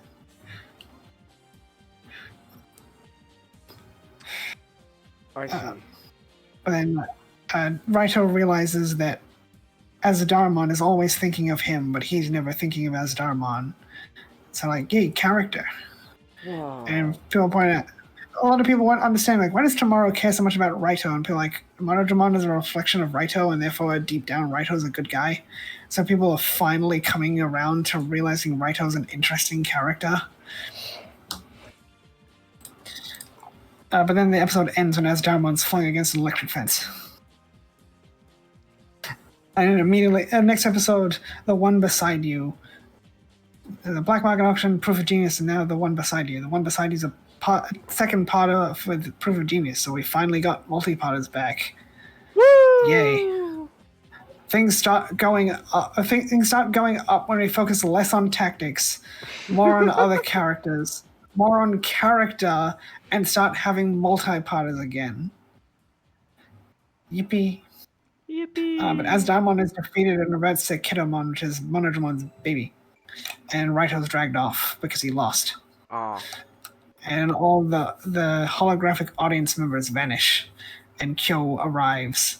So only Genjo's left in the stands, but no one notices, and he's just sitting there for the whole episode. Like, yeah, I'm gonna just watch this, and like no one notices them. If I don't move, they can't see me. Wow. But he's holding Scar's Sabotama and then hands it to Gokumon. It's like, oh, okay. It's like Gokumon was holding it, then he gave it to Genjo in this episode, between episodes, and then Genjo gave it back to back to Gokumon. Like, okay. And Clay figures like, someone must have brought Tomorrow here to lure Kyo into taking action against me. Of course, it's Genjo. It's obviously Genjo. And Genjo's like, a former 5-star and former 5-element star and an element star. Let's see them crush each other. And Granite is just standing on a cliff. And he's like, you want to throw yourself off of the edge with me? You just concentrate your mind on dying, and then you just kill yourself. Wow. No one's there to touch his ears with their dirty hands. Okay. We must inform Pooh. I think I'm the only one. I'm the only one who got that. Oh, I'll post a link. Oh, all right.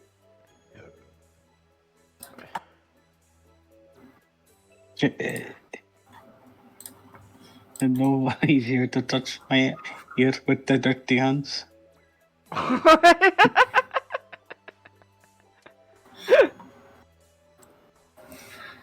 But Grant doesn't want to kill himself because Stella would never forgive him for taking the easy route. Oh, I see. What's good about this episode is it's actually a good episode. And it proves that Granite does not have survivor's guilt. Oh. He's just lonely. He's just lonely. That's and it's funny. like some people said that the Moosmon episode was filler. Like, it is filler. You could skip that episode, and this episode would make just as much sense. In fact, it's even better if you just skip the Moosmon episode. Because you see like an image of Stella. Like, Stella would never forgive me for taking the easy route. I see. And then they get called to help deal with Glowing Dawn busting into the arena. Mm.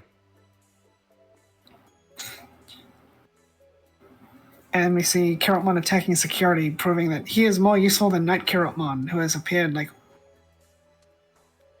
every time he's appeared since the debut episode, he's been jobbing. So Carrotmon is just better than Knight Carrotmon. I see. Maybe this is why Pristimon always evolves. Wolvermon's already incompetent. They don't need people thinking she's less competent than Pristimon.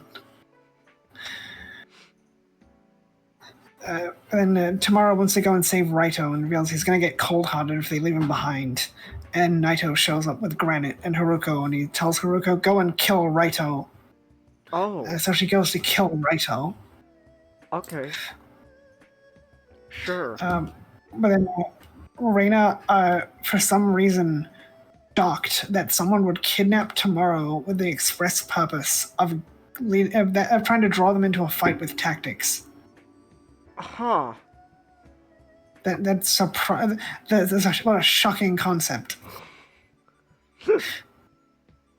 Dang. Then Kyo's like, Reina, Makoto, go and help Tomorrow. But then Reina's like, I'm gonna take on Granite. And Naito's like, don't worry about her. Kyo is the only one with the ultimate level, only with the perfect level. He's their only means of escape. Oh, I see. But then Hotaruko finds Raito and sets him free. And tells him a secret. She was never going to kill Raito. And she probably found out the secret off-screen while spying on Clay and Naito. Okay. But then Gigasmon and Murasamemon are fighting each other. So then Naito orders Granite to follow the order he once gave him. Kill himself. So Granite's like, finally! It's just like the chocolate guy from SpongeBob. Like, finally! Finally! I can kill myself! Okay. And he pulls so much E-Pulse into Ludomon. Ludomon can resist Murasamimon's strongest attack. Look, Ludomon was already OP. They need to get rid of this guy. Because if he can take on perfect levels as a Ludomon, as soon as he evolves, he can take on ultimate levels, and then there's no threats in this show. We haven't even seen an ultimate level in this show yet. It's just been perfect levels at the most. But he's powered up by E-Pulse. Murasamemon is also powered up by E-Pulse. Everyone's powered up by E-Pulse. I don't care if it's an E-Pulse amount that's killing Granite. That's too strong. Damn. And then they come up with a much better excuse on why Ludomon can take on Murasamemon shortly after. The Ludomon's draining so much E-Pulse that it's literally cold-hearting Granite. But Granite's just glad that he can finally die. And there's a scene implying Kyo can see the E-Pulse being transferred between Ludomon and Granite. It's like, huh. And then he realizes that every time they attack Ludomon, it drains more E-Pulse from Granite. Which, that's a much better excuse than just making Ludomon strong enough to resist Murasamemon. Murasamimon's holding back because he's literally killing Granite if he doesn't. Wow. But then Makoto finds the basement, which has a bunch of drills in it, like the ones on Prognomon's back for some reason. And it's never explained. But it's also filled with the caskets full of the dead full of the cold-hearted losers. So I guess some of them are presumably dead because there's no life support on those things. And then Raito's also there, and he's just feeling really down and ready to end it all because he recognizes all the victims as bounties he captured. Oh gosh. And this little secret Hotaruko had for him was that he was never going to get back into tactics. Oh. And Naito was going to have him processed for cold-hearted, I guess. Wow. Okay. When Reina is trying to stop Granite from killing himself. And we get a flashback to, I guess, a while after Stella got vaporized by those comedically powerful missiles. And you're just taking a bunch of souls with a Ludomon, which isn't that impressive considering guns can't hurt Digimon anyway. It's like they really should not have established that guns can't hurt Digimon. It's like this Ludomon took out a bunch of soldiers. Like, yeah, well, they were pretty much defenseless against a Digimon. That was also not impressive considering Ludomon can block a missile. And Seraphi's like, are you the one who took out my soldiers? Like, will you grant me a place to die? Wow. Like, sure. Okay. It's like you're like sure, like but your life has uses, so like follow my orders and I'll give you a good place to die. And then Grant's like, if I die properly, Stella will forgive me for dying. It's like, okay. Wow. When Ketamon finds Raito with his Sapatama, and Prognomon shows up and starts demolishing the field because now that everyone knows about the shady dealings, they can't use the arena anymore, even though their intention is to kill all the witnesses. So kind of jumping the gun there, I think. Shouldn't Prognomon be trying to kill Kyo? I don't think Kyo would have made it out of there if Prognomon was also attacking. Especially since Gigasmon with Ludomon's shield was pretty hard to deal with. Then we also get a scene of Reina being more competent than Wolvermon, which is funny, but also sad. Because she throws herself on Ludomon's shield and manages to stop it.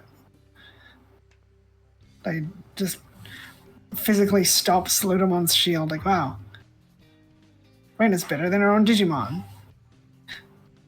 You guys really shouldn't have done that. just keep undercutting Wolvermon, I guess. Which, yeah, it's going to be pretty underwhelming when Wolvermon and Night Keramon finally evolve, because they haven't really done anything to warrant an evolution yet. You guys can't even do anything with your current forms. You don't deserve to evolve. Wow. And Reina tells Grant, like, you need to make your own choices. They don't just follow orders all the time. So basically, don't kill yourself because someone else told you to do it. If you want to kill yourself, it's gotta be because that's what you want to do. What do they mean by this? What a strange moral. I want to die. This guy is giving me... this guy is ordering me to die, so I can be okay with dying. Look, man, if you want to die, it should be because... if you're going to kill yourself, it should only be because that's your decision. Don't die for a purpose. Just kill yourself. Just think about killing yourself and throw yourself off the edge. No. In this world, no one will touch our ears with their dirty hands.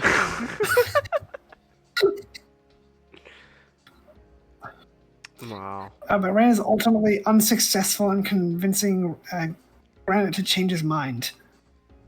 But it does get Ludomon to finally stand up for himself.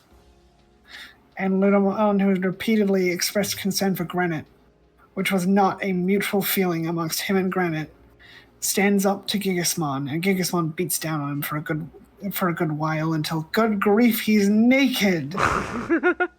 He just punches him so hard all his clothes come off. Whoa. We actually got a few art pieces of a naked Ludomon. I think, oh, now we got animated naked Ludomon.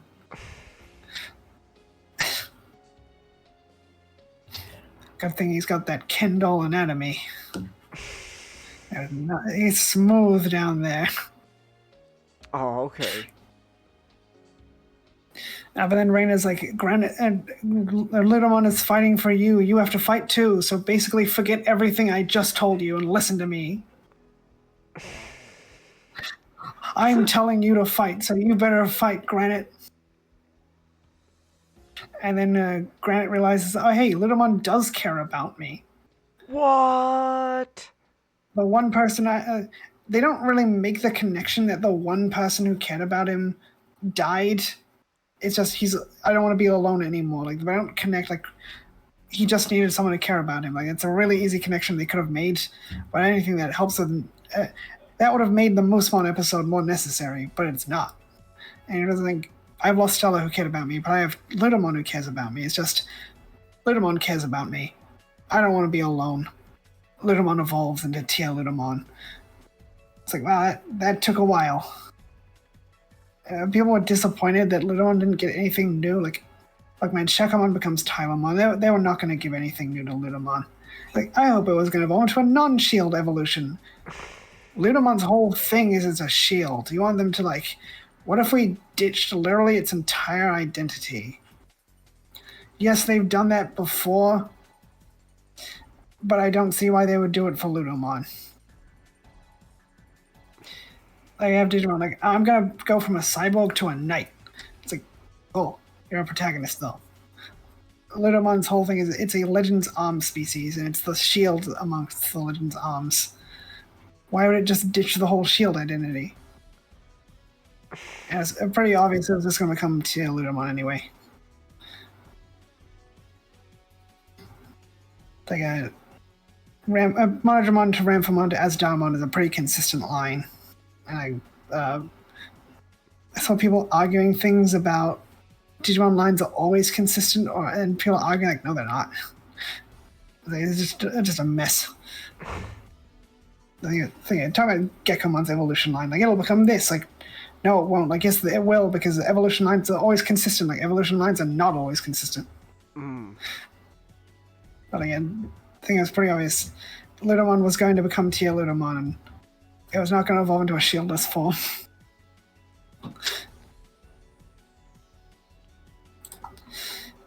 Then Tier Ludomon manages to disable Gigasmon long enough for everyone to escape. With Ludomon and Grant escaping with Glowing Dawn. Hotaruko's who knows where, so she's probably escaped with Naito. And then people are like, oh, but what about Raito? How did he escape? Raito with the perfect level Digimon. How did he escape? Gee, I wonder. If only he had a perfect level, like Asdarmon. And a perfect levels can cut holes, cut rifts in the mirror world to escape. If only he had a Digimon at the perfect level. He obviously escaped with Asdarmon. That was the implication. But then Granite and Ludomon quickly fall asleep, and Ludomon's still naked. I'd be like, will he get his armor back? Or like, probably. Probably just have the armor back next episode.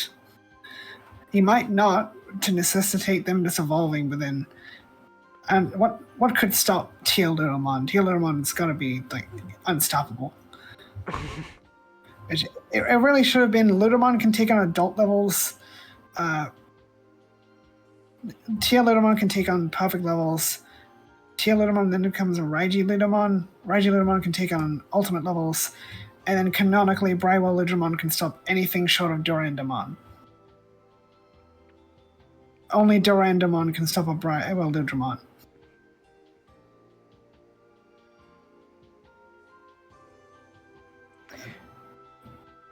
But then Reina they rescued Tamara, but Reina remarks that she hates working for nothing. Oh, right. She's Mr. Krabs. So this is basically her Mr. Krabs. Like, yeah, we saved tomorrow, but like we did it for free.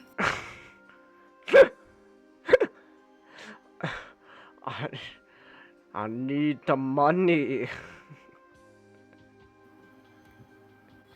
Hey, Randy, can I borrow $5? Like, where's my money?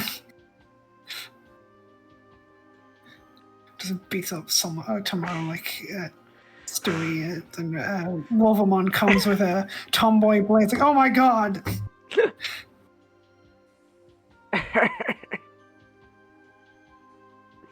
little Gickamon stuck down a well. What's in it for me, though? What's in it for me, though?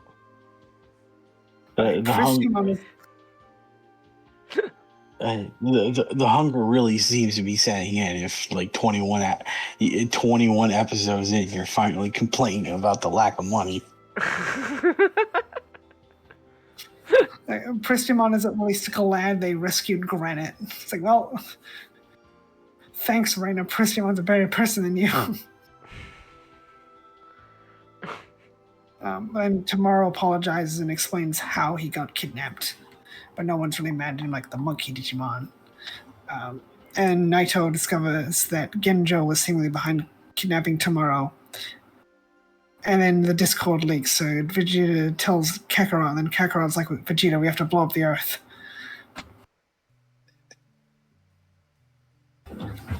Oh, we need to blow up the Earth. What happened? The Discord chat's leaked. Vegeta, we need to blow up the Earth. And Kara, we need the Dragon Balls. The Discord chat's leaked. Vegeta, we need to blow up the Earth. Well, yeah, Genjo leaked the client list for the auctions and arena betting because the info was stored on a flash drive. Like,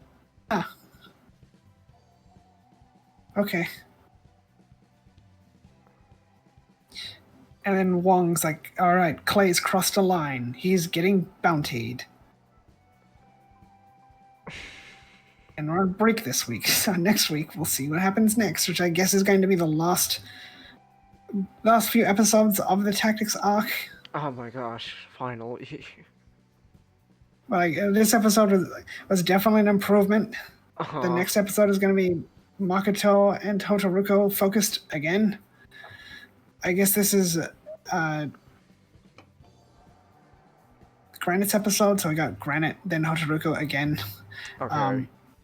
I expect Raito will show up at the end, like, looks like you could use a genius, and he'll help save the day. As Amalizamon fights Prognomon or something, and evolves into whatever Amalizamon evolves into. Yay! If that doesn't get spoiled at Digimon Con or not. But also, Hanaoka of the 5 stars in the next episode, like, I wonder why they're fighting. My guess is a lot of Tactics team members are going to be in big trouble with Clay getting bountied, so it'll probably be fair game. It's like, well, you work for Clay, so, you know. Damn. You need to clean up shop. Yeah, especially since she didn't escape with Glowing Dawn, so I think she's still going to pretend to be loyal to Clay. I see. But yeah, it's going to be an interesting, I'm guessing episode 22 will be a one-off, and then episode 23 and 24 will be another two-parter. I would hope that Clay actually approaches Kyo and is like, hey, why don't we team up for this? I don't think Kyo will accept, but that would probably be the most logical move for the story to go. Like, Clay tries to set up an alliance, and then that will lead to the other 5 stars targeting Glowing Dawn. Because they take out Clay, save Genjo for the last arc. That's still 3 other 5 stars to deal with across presumably 12 episodes. So 4 episodes each, which they probably won't even... I don't think they're all going to get 4 episodes each. That still seems like a fair number. Especially, hopefully, we're finally ditching episodic episodes for the most part for real this time. Maybe, possibly, hopefully. But yeah, I think I talked about it last time. TCG stuff implied Gekamon will be evolving within the next couple of months, and Murasamemon will also be evolving within the next few months. Yay! I really hope Hanaoka isn't Makoto's rival for the next arc, because I don't want to go from one water girl to the next. Oh, okay. But it is going to leave them in a tough spot, because it leaves 2 girls and a guy, also Genjo, to deal with, but I don't think Genjo is going to be dealt with in the next arc. Yeah, I was about to mention, like, I don't think they're gonna go with Genjo like this early. It seems like he's like a late stage boss. Yeah, so they have to deal with Kaito, Hanaoka, and Rose. So I'm guessing Kaito's mostly going to be a fight for Kyo, and at least Hanaoka and Rose for Makoto and Reina. But I'm kind of worried they're going to go with Rose for Reina, because like the prim and proper lady and the tomboy.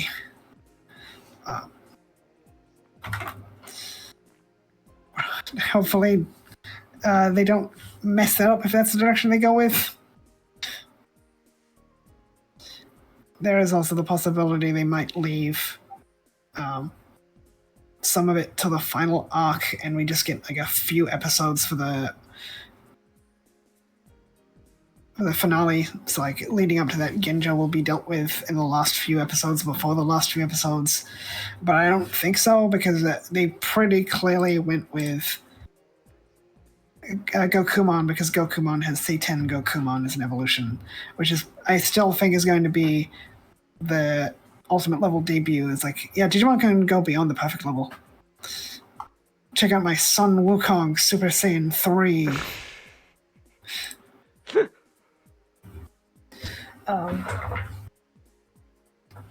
But that, or we're going to see Murasamemon evolve first to fight Kaito. Because, like, okay, you want to fight, I'll give you a fight. And then Murasamemon evolves.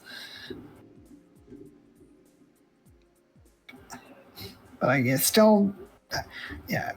I'm expecting Amelizmon to evolve in the next few episodes, probably 24. I don't know how soon to expect Wolvermon and Night Kiramon to evolve after that. I was kind of hoping they would mess up the order, but I guess it kind of is going to mess up the order if Gekomon gets his perfect level first. So I wouldn't be surprised if it's Wolvermon second and Night Kiramon third. But I still no idea what they're going to do. And I talked about it last time. I think Kenji Watanabe hasn't designed the evolutions. Someone else has presumably designed them, so it's going to be interesting to see what they do. Still see people saying Gokomon's going to become Tsukiyomi Mon. Tsukiyomi no Mikoto, the Kami of the Moon, because of all the Chinese references in Beatbreak, such as Gokumon. Ooh. That's it. Shangri-La, which is not really a Chinese reference. In the same way, Gokumon isn't really a Chinese reference either. They're both just popular things from just Asia in general. Like Gokumon, of course, comes from Sun Wukong, but then Shangri-La comes from like a British book, a British author. I mean, like, unless you think that, unless Beatbreak is making the bold claim that Tibet is part of China.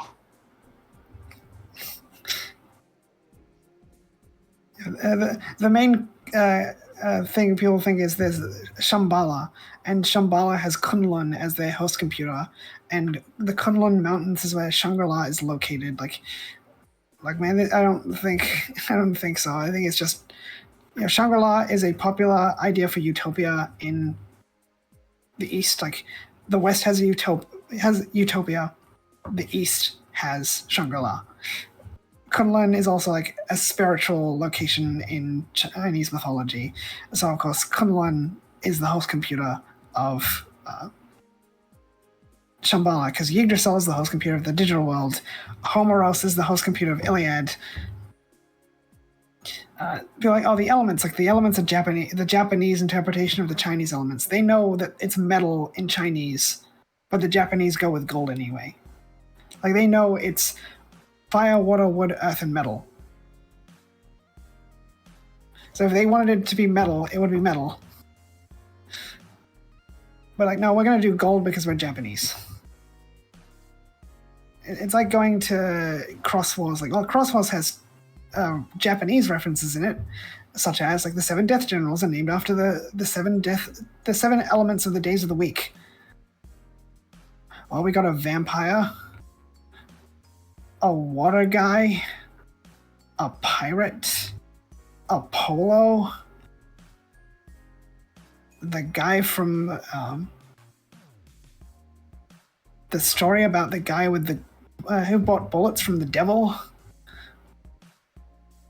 a dragon man, and a gravity guy. None of those are Japanese. But also,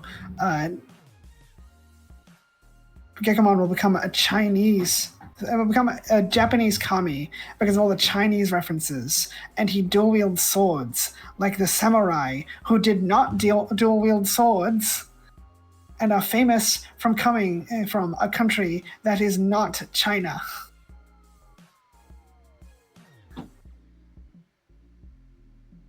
Like samurai would carry two swords. They would not dual wield two swords. The swords were on the same side. Like carrying two swords is a status symbol, and not a practical thing. It's like two lengths of blade, not the same length. Gekomon can just dual wield things because, like, hey, his powers are getting stronger. I mean, you can kind of make a stretch that it's a reference on Musashi. That's a stretch.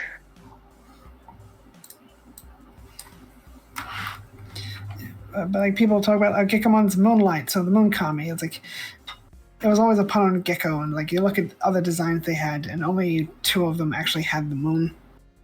Like one of them was just a straight up an armadillo. It was a very heavy pun on armadillo lizard. It was like armadillo lizard, but it's an actual armadillo.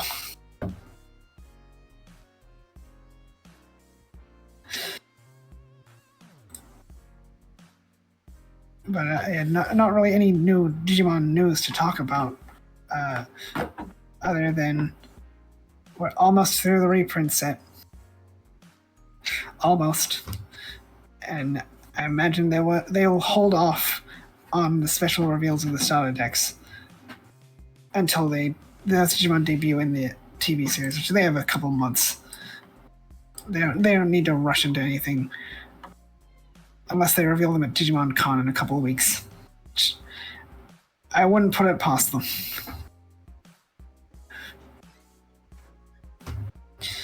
And I think Liberator is on its last chapter, so like 2 more weeks and we'll finally be done.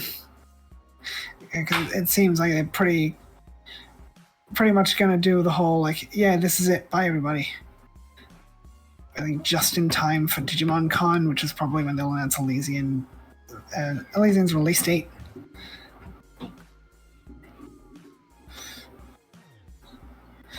And I feel like maybe Unchained will become Gemon from Elysian. I'd be like, man, it would be pretty problematic if they turned a non-binary individual into a woman. It's like, well, first off, Unchained's not non-binary, and with the recent chapter, you do not want to be calling Unchained transgender for spicy reasons. Oh, okay. Unchained, last chapter, Unchained kind of does what Granite wanted to. Oh, I see. The implication is Unchained is like, well, I'm gonna off myself now. Like, huh. What a true trans icon, I must say. Wow. Well, that's why Unchained is not transgender, because of the problematic implications. Yeah. People don't understand. Like, Unchained is of an ambiguous gender, as they establish, or is completely genderless on account of being computer code. So they're not alive. They're not alive in the first place. So they technically can't kill themselves. They can't technically kill themselves. Not a human or a Digimon. Okay, so there's no crimes against killing you. Yes.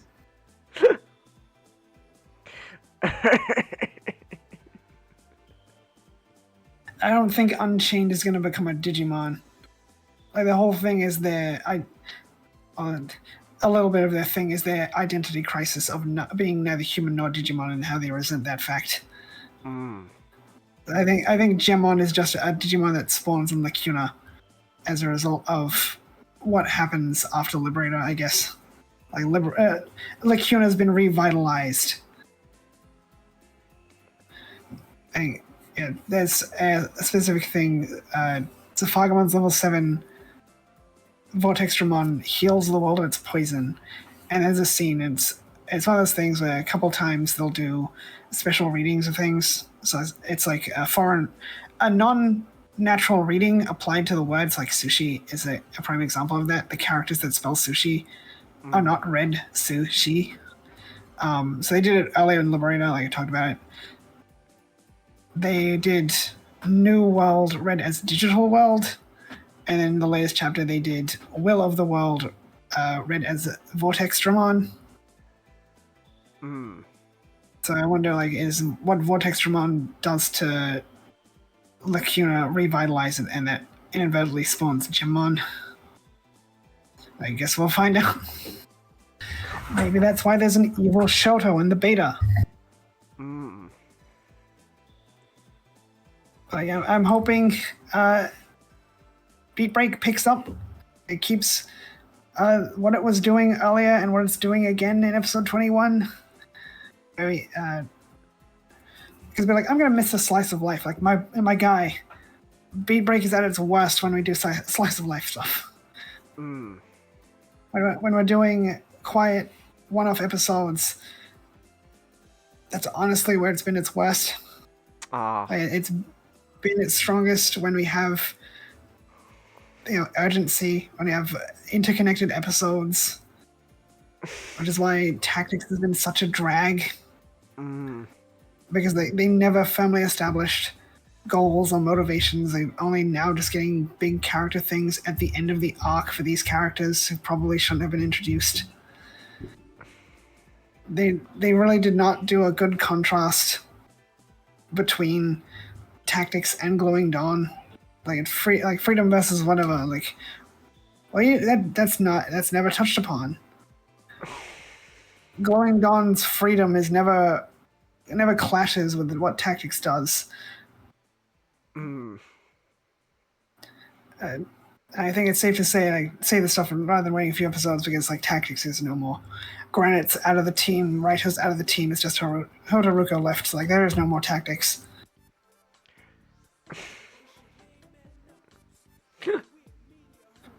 I'm kind of sick of human protagonists already. We're not even halfway through the show. Damn. Human antagonists. Like, can we just fight Digimon? Like, it's something I complained about, like, previous Digimon stuff. Like, let's have a final villain. It's not a Digimon. Like, can we just make the final villain a Digimon? And then Time Stranger comes out. Like, surprise, the final villain is a Digimon. Like, yes, finally. It's not that hard. This is what we've been waiting for. It's like we fight the giant slayer. Like, please don't make that the final boss.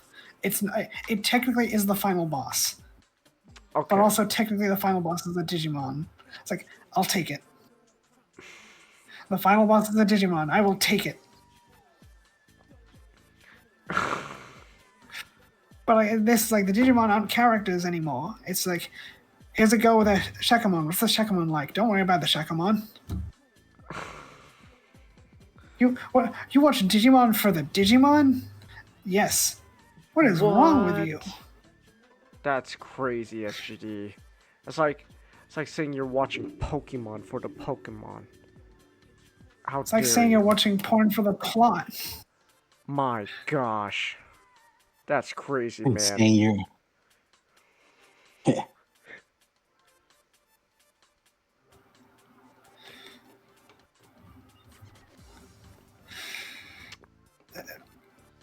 But it is going to be...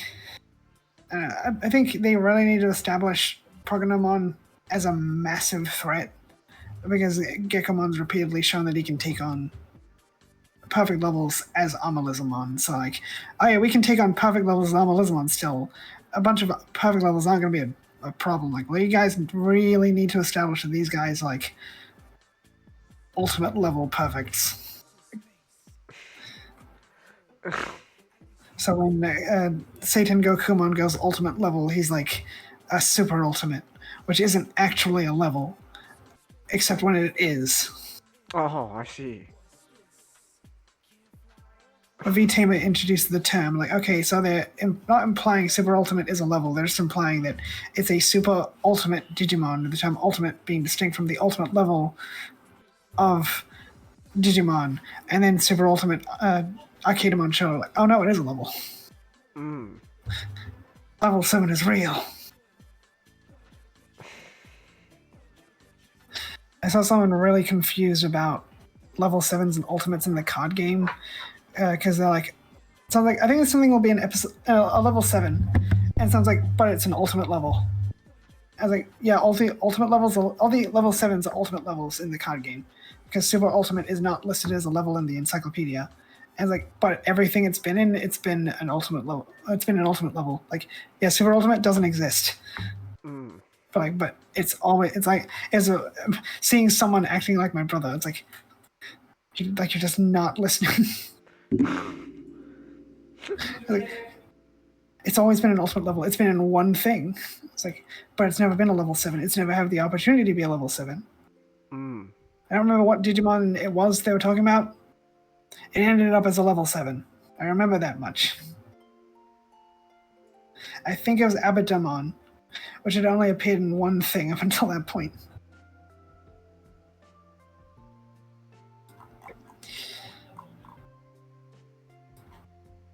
I'm kind of expecting Tactics team are probably gonna reunite and form like their own little. Realize like, you know what, being a family sounds like a good idea, and then they go off and do their own thing separate from Glowing Dawn.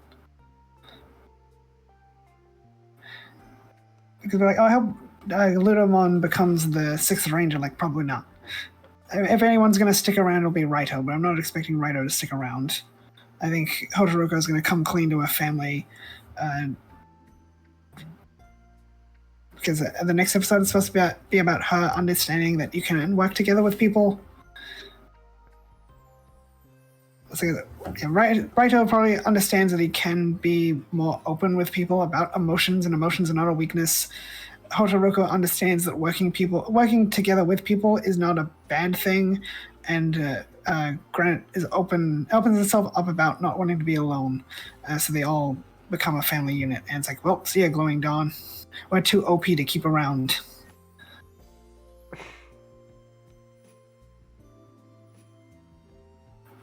I see. Wow. I think episode 21 has me feeling better about the series, given how I've not really been enjoying any episode. Most of the episodes between episode, like, I don't know, 14 and 19. Huh. Yeah. Man. Well, hey, hopefully things are now finally to pick up. Yeah, we'll probably get the next arc announced at Digimon Con, because the Tactics should be getting episode 24 like the Sunday after. Okay. Or is it the same day? I think it's the same day. Hmm. Or the week after. Alright. It's cool. I'm just hoping this series is gonna be good. I don't say. Point is, you really have not been making me confident in catching up on Digimon for a good couple of weeks, man. I really hope things pick up soon. Yeah, the week after. So they might. Yeah.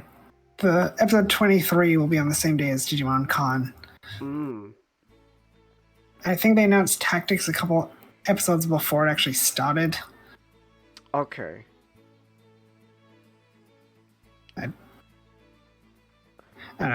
Hopefully it's an actual arc, not just, this has Tactics in it, so that's the Tactics arc, but it's not anything actually making it an arc. Last time, the Dragon Balls, like, well, the Namek Saga it's just them being on Namek. They're not looking for the Dragon Balls. Like, why is it the Namek Saga? Because they're on Namek. Like, no, it's the Namek Saga because they went to Namek to get the Dragon Balls. The Namekian Dragon Balls.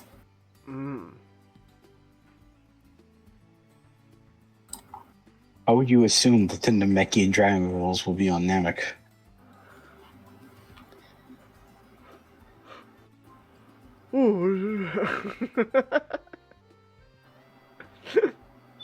That's crazy talk, man. How do I say this without sounding non-racist?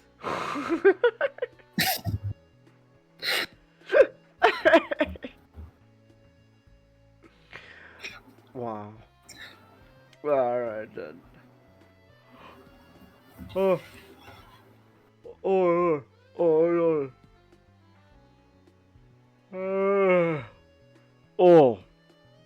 Alright then. Wow. That was a big yawn on my end. Alright. I'm gonna be going out. Going for 4 hours and 14 minutes. Cool. It is 11:45. So we are actually shorter than last time. That's actually kind of amazing. We're a little shorter than last time. I don't think I'll have much to say about Liberator when it ends, but I think I might need to split up my Code Vein 2 review into a few parts. Alright, that's fine, man. Hey man, at least when you talk about Code Vein, you'll finally be talking about something you're actually like legit enjoying. I saw multiple people post the same meme. It's the thing from Chainsaw Man. Like, glazing Code Vein 2 is why this heart still beats. Like, real. Real. I already thought up a thing to say about Code Vein 2. Like, I'm about to glaze this game so much it will not be fit for human consumption. Oh no. Double glazed. Oh no, this game was double glazed by mistake. It is not safe for human consumption. Oh no, those apple fritters were double glazed by mistake. Not fit for human consumption.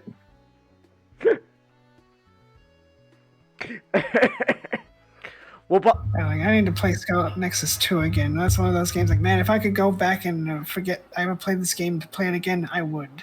Code Vein 2 is not one of those games, which is a compliment into and of itself. Oh, okay.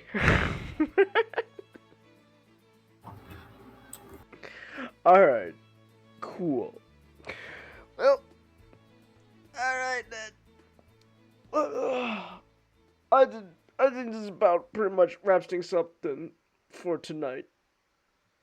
Everyone pretty much watching went to bed by now. Like 2 hours ago. But then you know what? That's fine. Ooh. Oh, a little gassy there. Wow. Alright. Alright.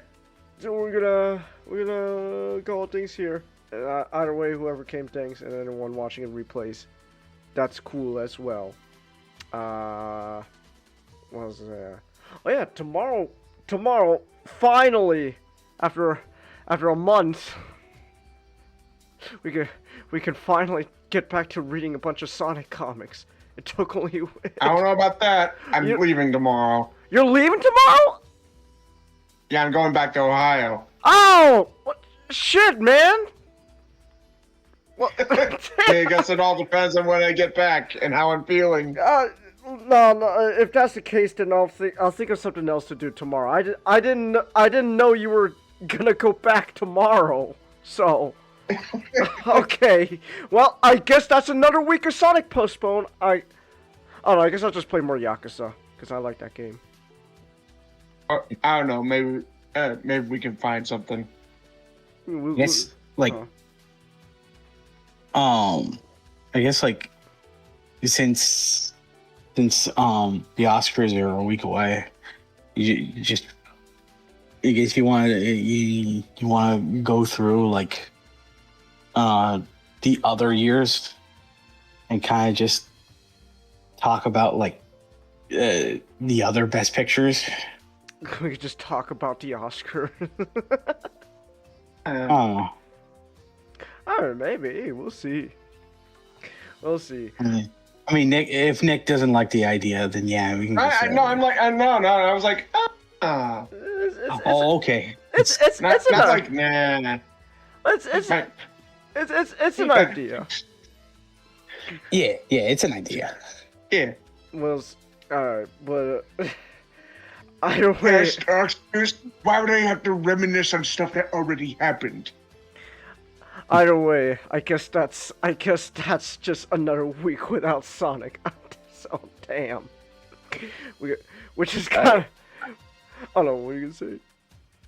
I like the reason I brought it up is because like I've been reading a lot of like the funny little anonymous Oscar voters, and it's like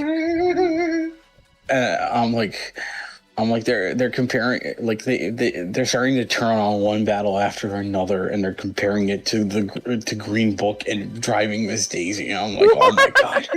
Wait, what? I thought. Whoa! What happened? I thought people were glazing that movie. Not. What happened? it's like I think like like sinners in one battle after another just started a gang war. Okay. I mean, look.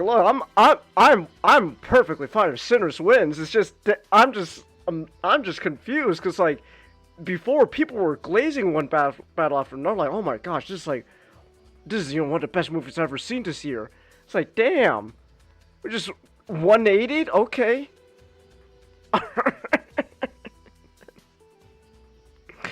Wow. Alright. Well, I'll think of something for tomorrow. I'll think of something for tomorrow. So, alright. Anyways, I'm gonna end. I need to end this fucking stream here. Thanks, everyone. Until next time. Good night.